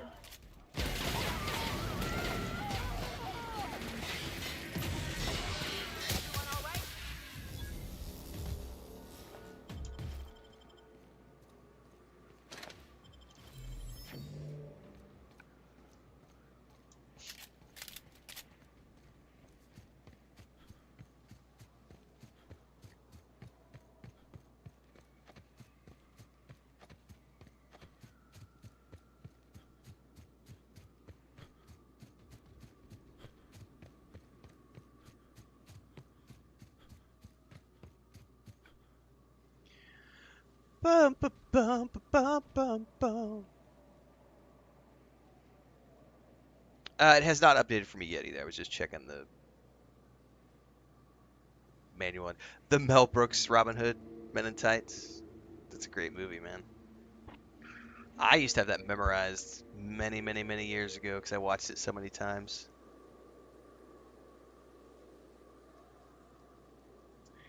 Yeah, the Sci-Fi Channel back in the day used to be really, really good. I mean, they've still produced some stuff, and maybe not like recent, but like they did like maybe 10 years ago, they did what? Killjoys. They did Dark Matter. Dark Matter got canceled after like 3 seasons, but it was still a good run. Killjoys, they were able to let that one run all the way to the end. You know, I would say Killjoys and Dark Matter were like the last for me. That was the last time they did any sort of programming that I watched that I found interesting. I know there have been a couple of shows on the Sci-Fi Channel in recent times that people have said are good, but I haven't taken the time to watch. I couldn't even tell you what they were. Um, but at one point in time, like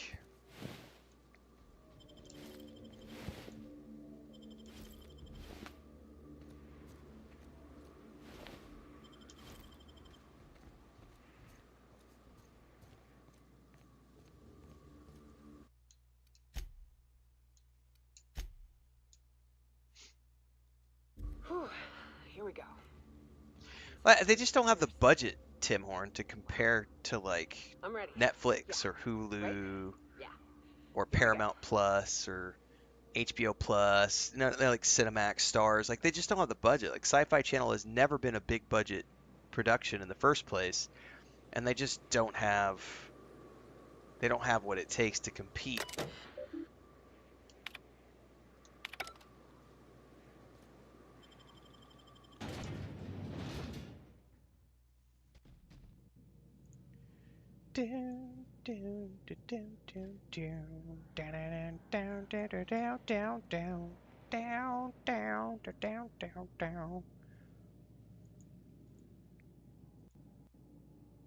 Sharknado.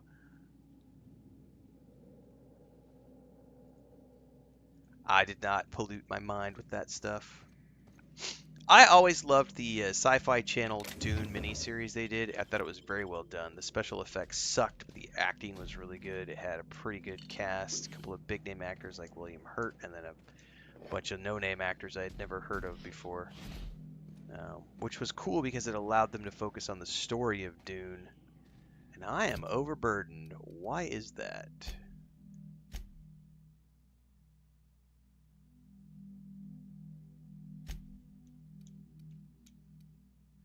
Oh, I got a beanie? Beanie, which gives me lockpick. Yeah, buddy. Ooh, what is this? Magnification mono lens. Ooh. I got sorts of other things. I probably just need to drop a bunch of my consumables.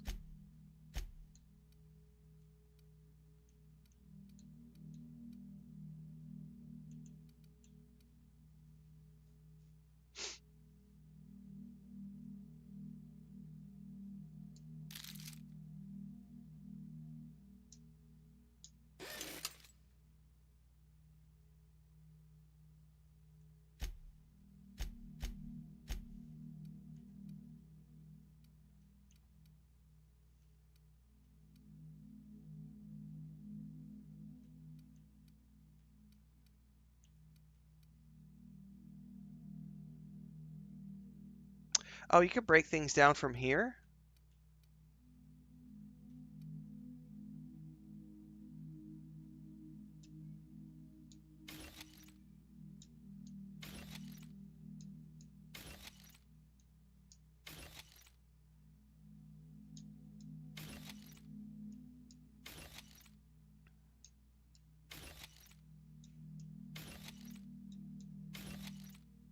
I thought I had to be back at the workbench, but I guess since I have the engineering, I can do it on the fly, maybe?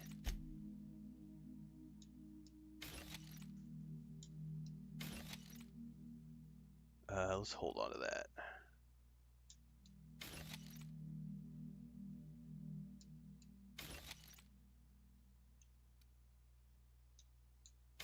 Yeah, it was one of James McAvoy's very early roles in Children of Dune, the second part of that miniseries. Yep.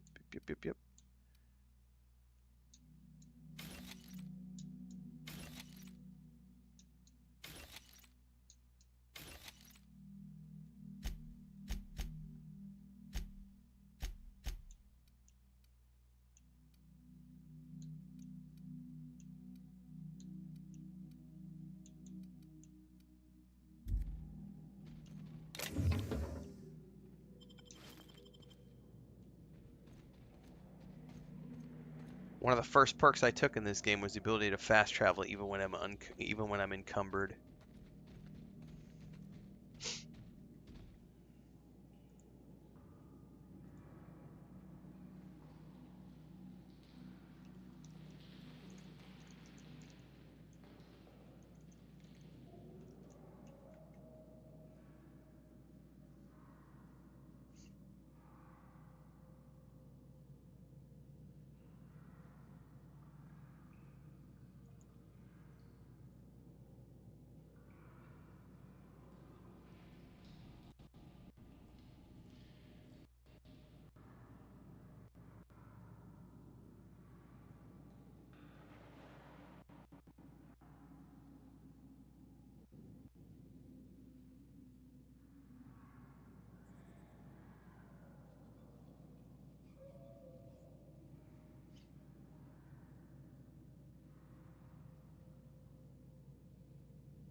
All right, let's delve a little bit deeper in here.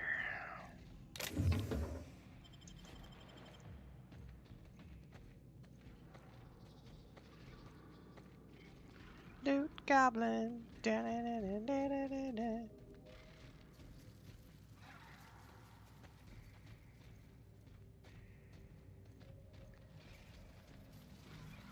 I should save.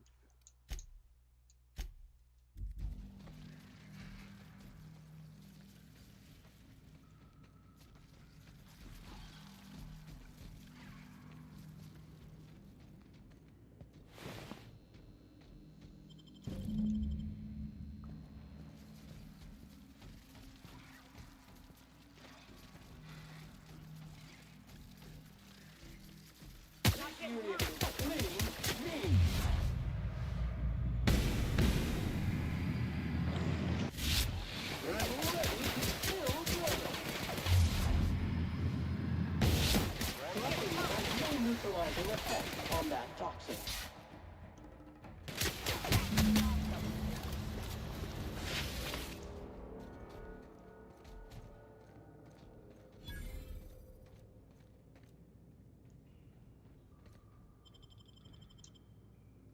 Well, this is the spot.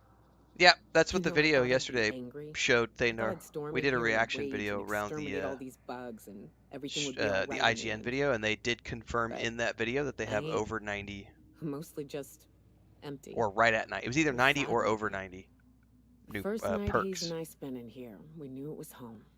It's safe. It's got a nice chill to Eureka it. was awesome. That was But a great mostly, sci-fi show. it Yeah, doesn't stink of Sliders was sulfur. pretty good. Farscape was pretty good. I did like Eureka though. Eureka was fun.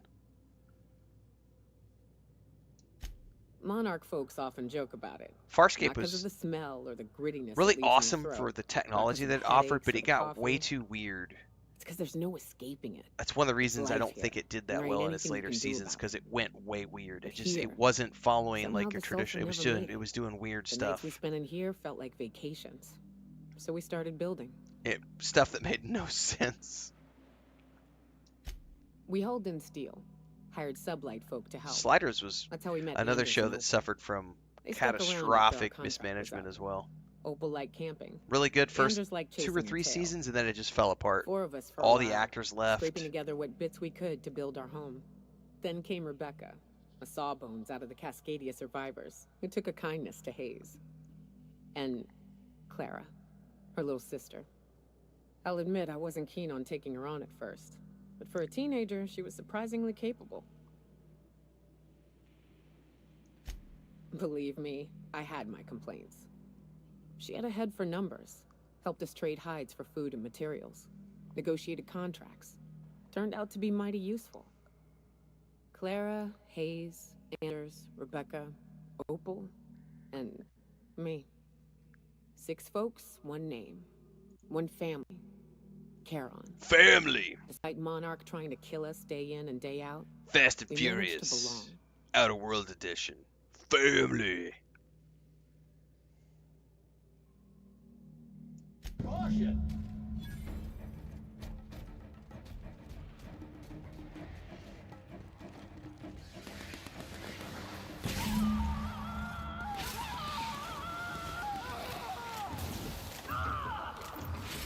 Pick up all full crew members. Psychopaths. Oh my god, you guys, I shouldn't have done that. We went and got yourselves killed and left me to deal with this on my lonesome.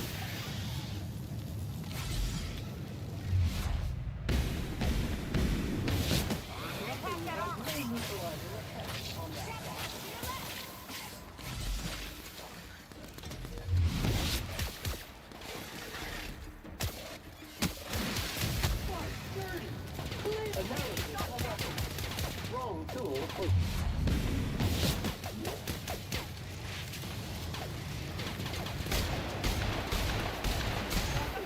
no neutralizing effect. Not toxic.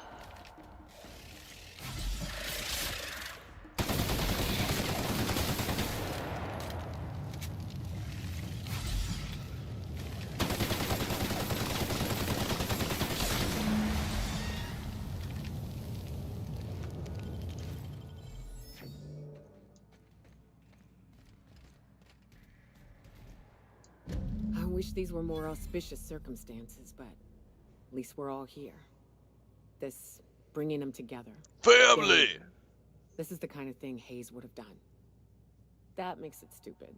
By all accounts, we should have left well enough alone, but that also makes it right. Captain, thank you. You mind if we rest a spell before we head out? I'd like to bury Opal and Clara proper before I lay everyone's medallions to rest.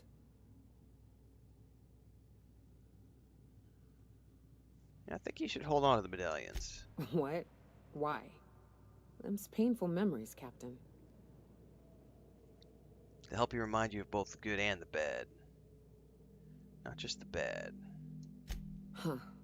That ain't a bad point. All right, Captain. Thanks.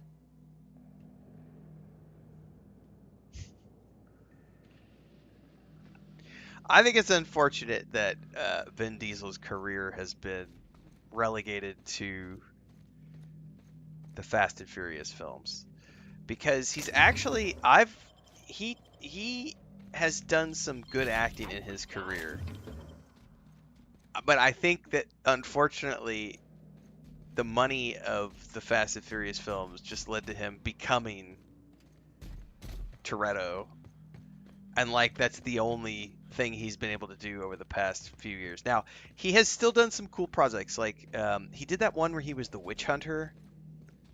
Witch Hunter was pretty fun. I don't remember what it was called, if it was called The Witch Hunter.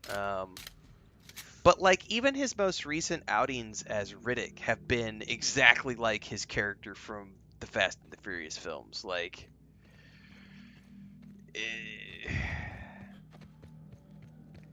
but those Fast and Furious films make billions of dollars, so I get it, man. Do it. Run it to the ground. I get it, and I support it. I see them every time they come out. Like, I'll watch every single one of them, even if I laugh at how ridiculous they've become.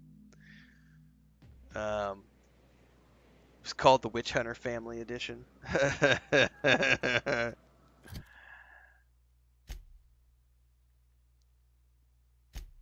We've watched that movie a couple of times. I think it's called, I'm going to go look it up now.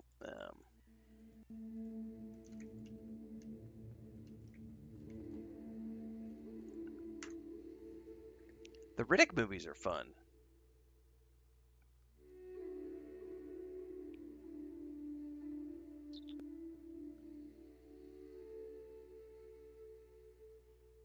The Last Witch Hunter. I thought that was a good movie.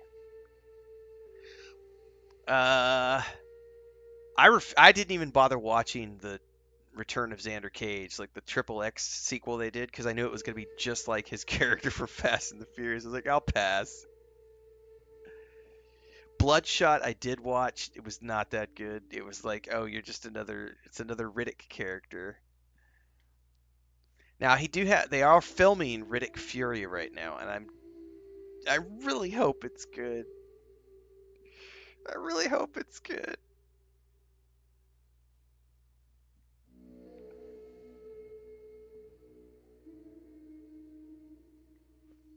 Said principal photography began on August 23rd in Germany and Spain. I also really loved Babylon AD. I've got a review of that film somewhere on this channel, I think. I've seen Babylon AD a few times. I just think that's a really fun movie.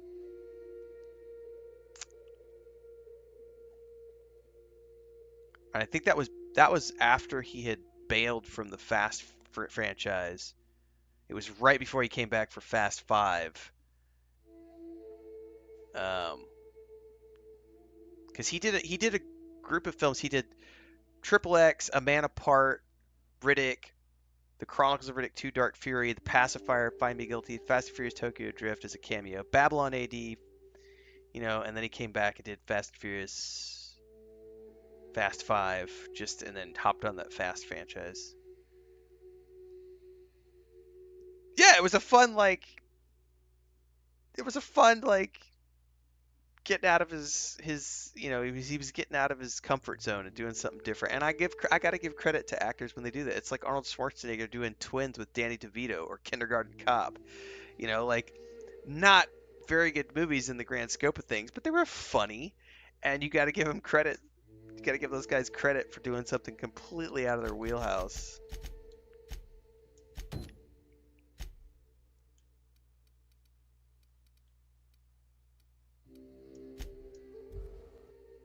And then the Boiler Room was a really early Vin Diesel role. Ben Affleck's speech in that movie. Always be selling, baby.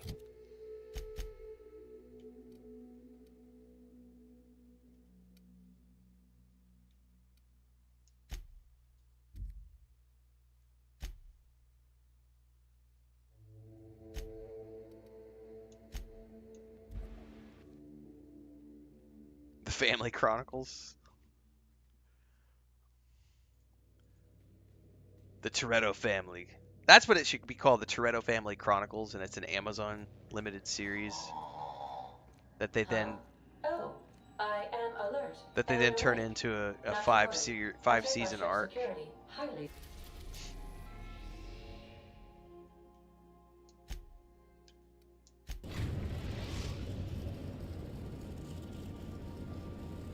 We are now in orbit above Byzantium, Captain.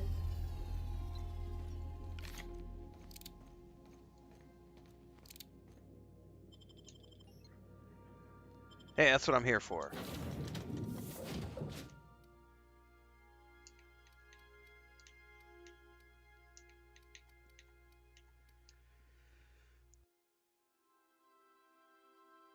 Boy, I almost sneezed into the open mic.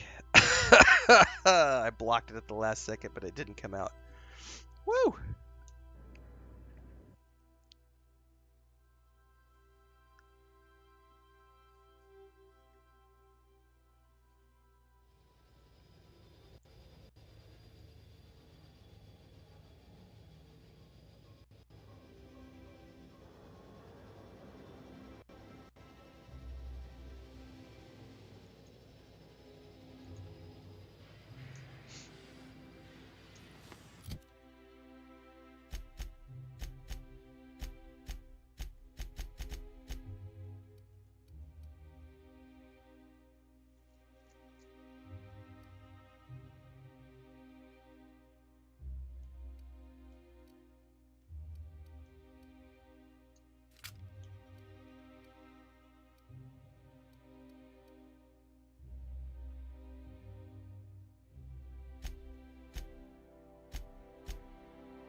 Terror of Monarch with Ruth Bellamy as Halcyon Helen. Spencer Woolworth as Chief of the Savages, fighting real monsters in a doomed world.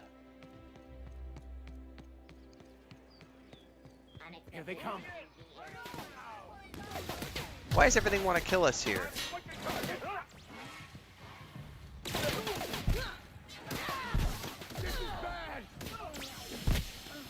Seriously, why is everything killing us here?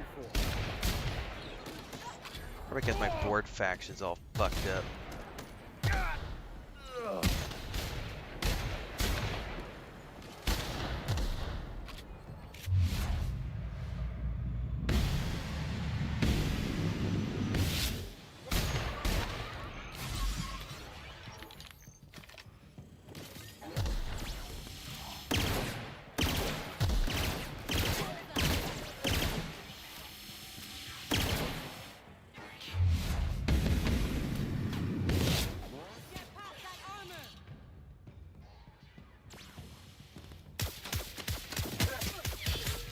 Leave them to me.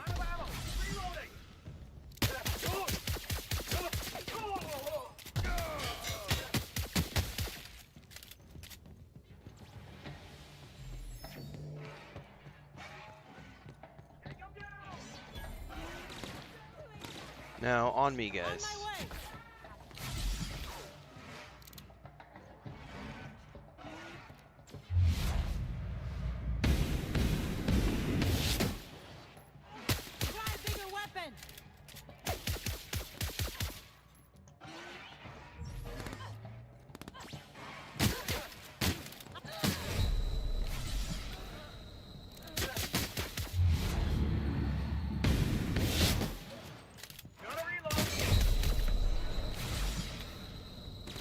I think I just need to reload. I don't know why I'm kill on sight here. I don't know what I did.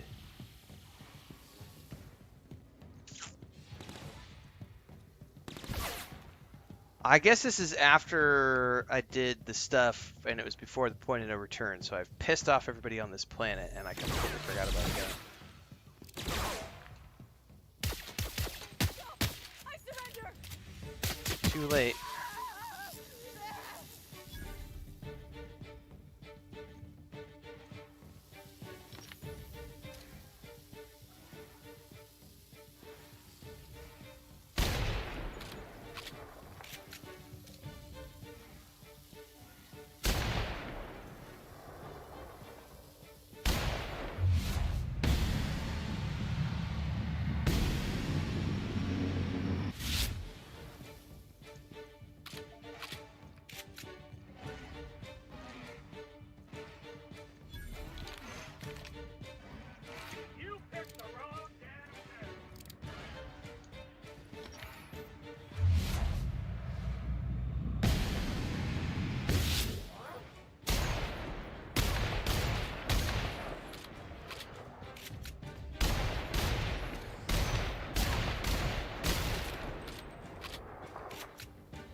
Shit, there's more than one.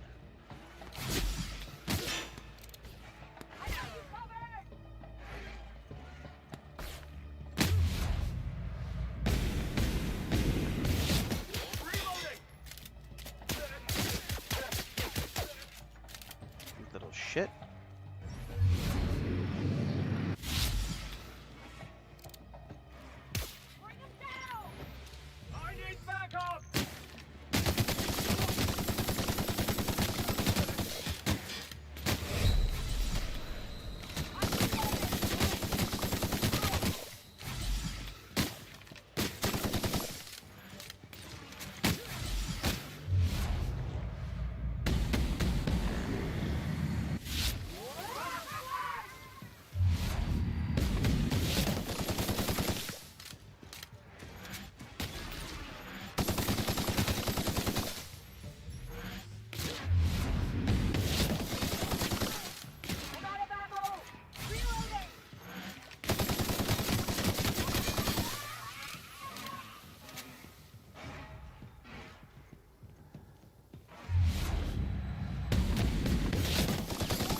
somebody is still aggro somewhere. I wonder if I can go into the building here and revive my companions.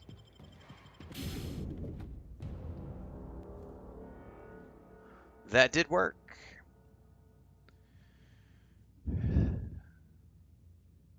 Hector says, building a house in The Sims while listening to this being played is like having a snuff movie in the background.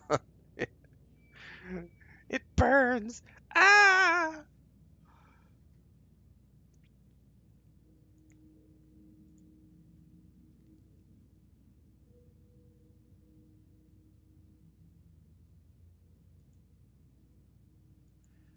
Well, come on, Larian. I still don't see a Baldur's Gate 3 patch yet. Nothing on their social media yet.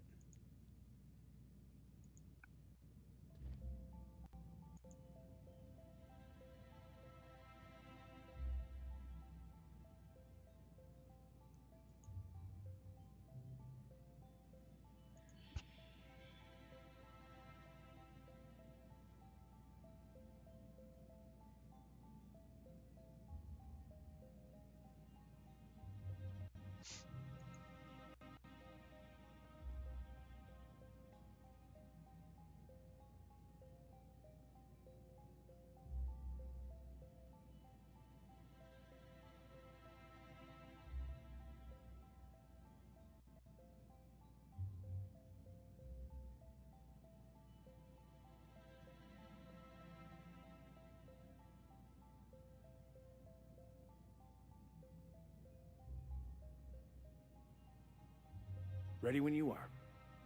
Hang on, I'm reading some stuff on Discord real quick.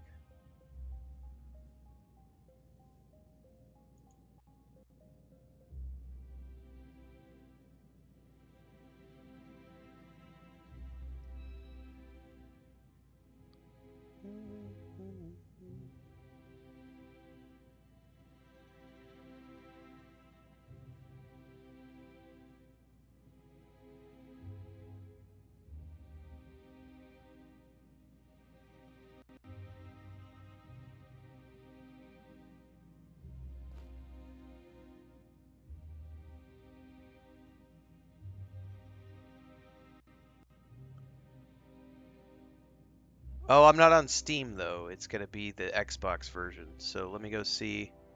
Hector is saying it's supposedly out. Let me go check the Xbox version.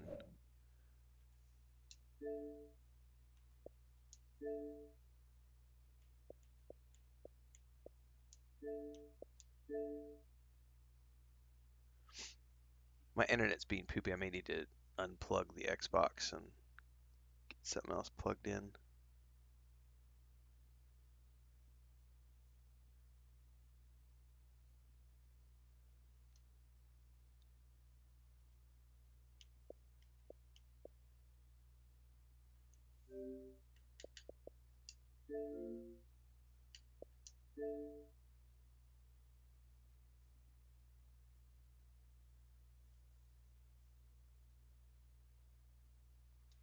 No updates available yet for the Xbox. I may need to restart the Xbox. Hang on a second though. I want to unplug the sometimes my wired connection can be a bit poopy. I'm gonna switch it over to the wired. Isn't Inzoi that like real life weird thing? Or like life sim thing?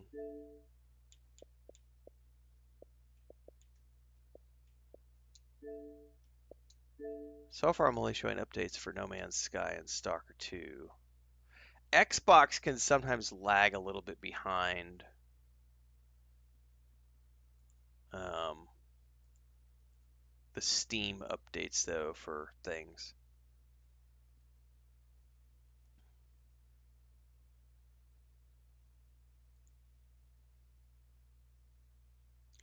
Yeah, 1 minute ago they just posted, so I refreshed the Twitch page. Patch 8 is now live on PC, Mac, PS5, and Xbox. So I may need to just restart my Xbox.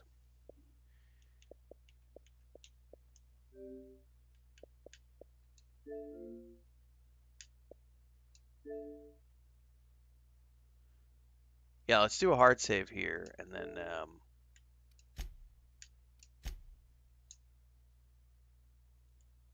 let's restart the Xbox.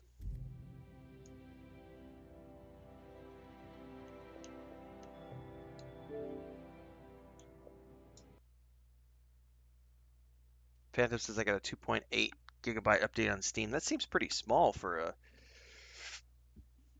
the 45 pages of patch notes that they said.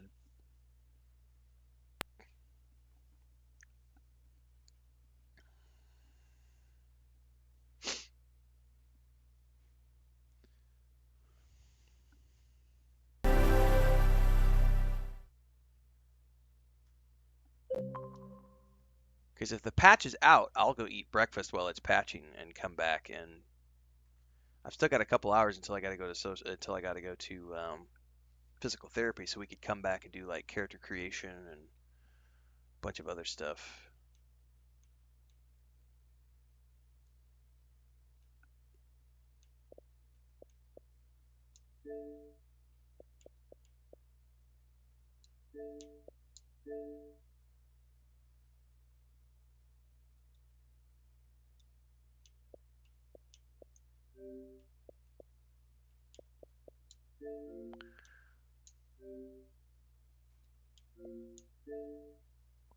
Yeah, I'm not seeing the update on. Oops, wrong button. I'm still not seeing an update on the Xbox. But their Twitter. Nah, the Baldur's Gate 3 Twitter page just updated a minute ago. Here, I'll show you guys.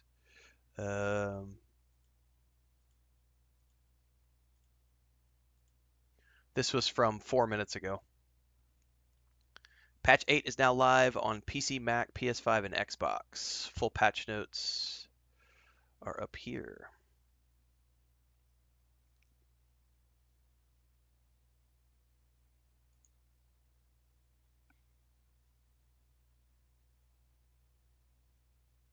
Crossplay is a big thing. I'm really hoping my brother and my sister-in-law decide to pull the trigger, because they were asking about playing something new a few months ago, and then we all got sidetracked. And I sent my brother a bunch of messages this morning. I was like, dude, patch 8 is coming out today. Now might be the time. I would love to do a crossplay session with them. Crossplay lobbies. All right, I'll be right back, everybody.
JK says there's an update now. Hang on, let me go back to the Xbox.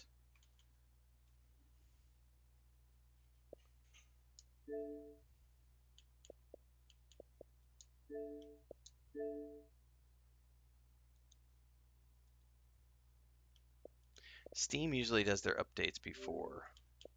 Xbox can take a little bit to come. That's what she said. Here, I'll reload. I'll restart the Xbox again just to for shits and giggles. Let me read through the patch notes here a little bit. Yeah, Nigel, I would really love. We did when Baldur's Gate 3 first came out. I did quite a bit of multiplayer. There were some multiplayer streams here on my channel with a couple of people that I used to game with. All the time. Bubbaloni was one of those people. I'm going to be doing some multiplayer Dune Awakening with him today or tomorrow, actually. Anyway, but this is the first time they've got crossplay now, so players on PC, Mac, Xbox, and PlayStation 5 will now be able to enjoy Baldur's Gate 3 multiplayer with full cross-platform progression and crossplay. Using the Larian network, you can now join and create cross-play lobbies to take on adventures together, which is just kick-ass.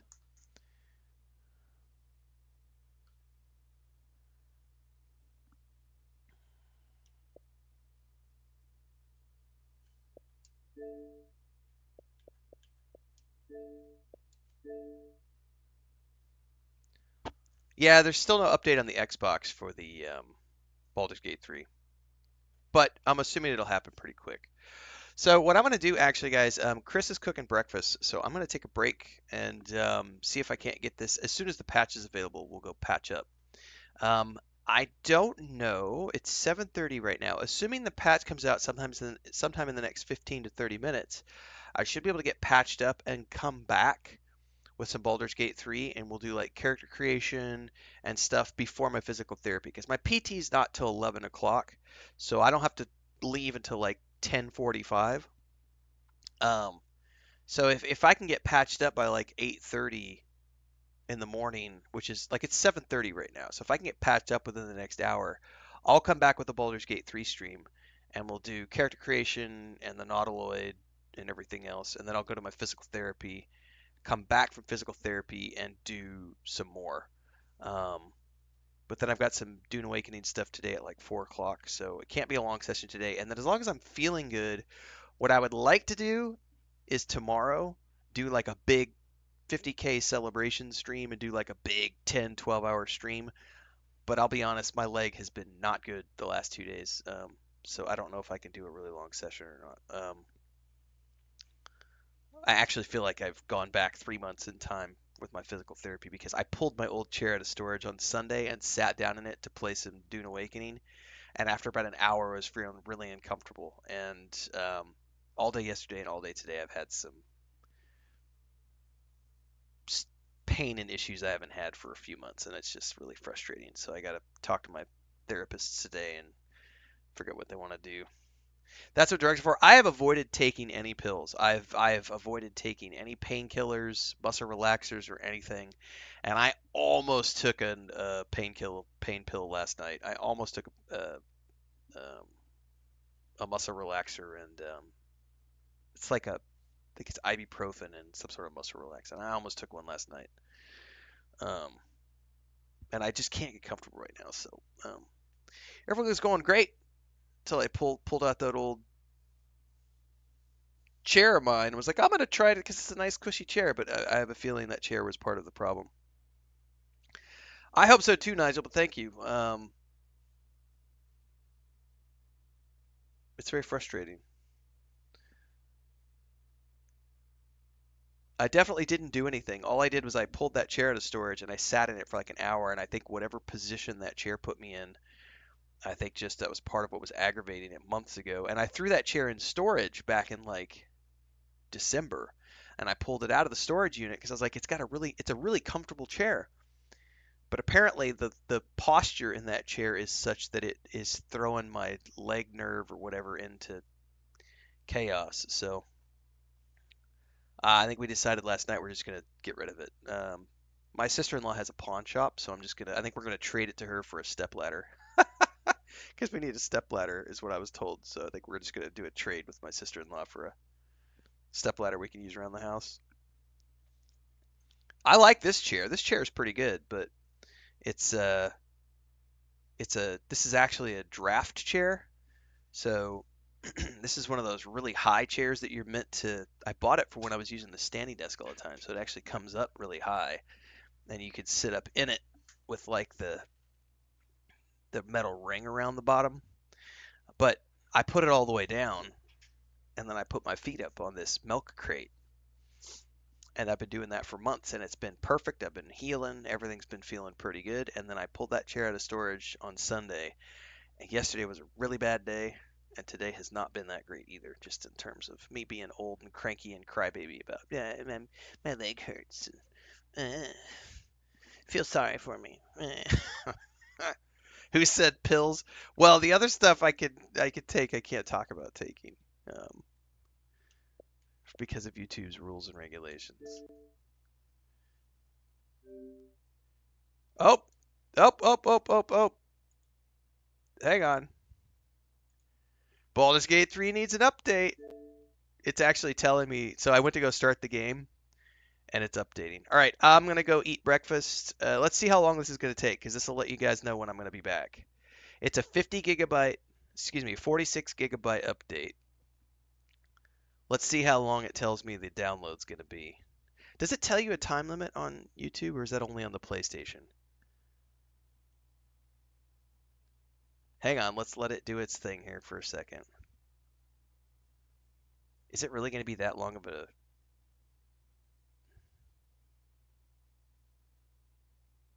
I might not be streaming before my physical therapy if it's going to be that long. Oh yeah, it's telling me like 4 hours. I'm going to switch over to the... give me 2 seconds here. I'm going to go plug into the wired and see if it changes the time.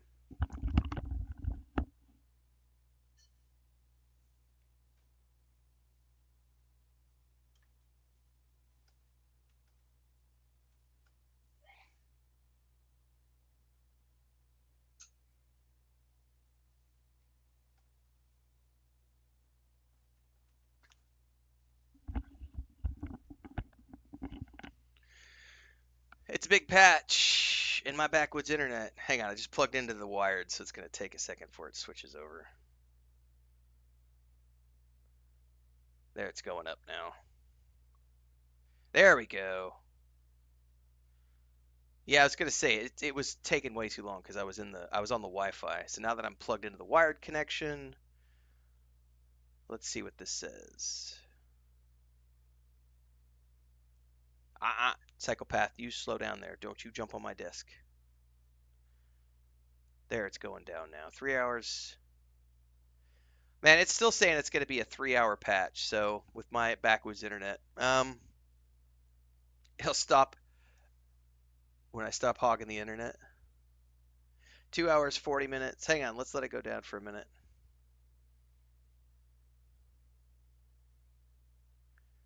All right. Well, I'll tell you what, guys. I'm going to go get breakfast. Let this thing do its thing. See how long it takes. Let the internet stabilize. Do all its other stuff. I'm going to go have breakfast. And if I can be back and stream before my physical therapy, I'll come back. We'll do character creation. We'll get everything set up for the run.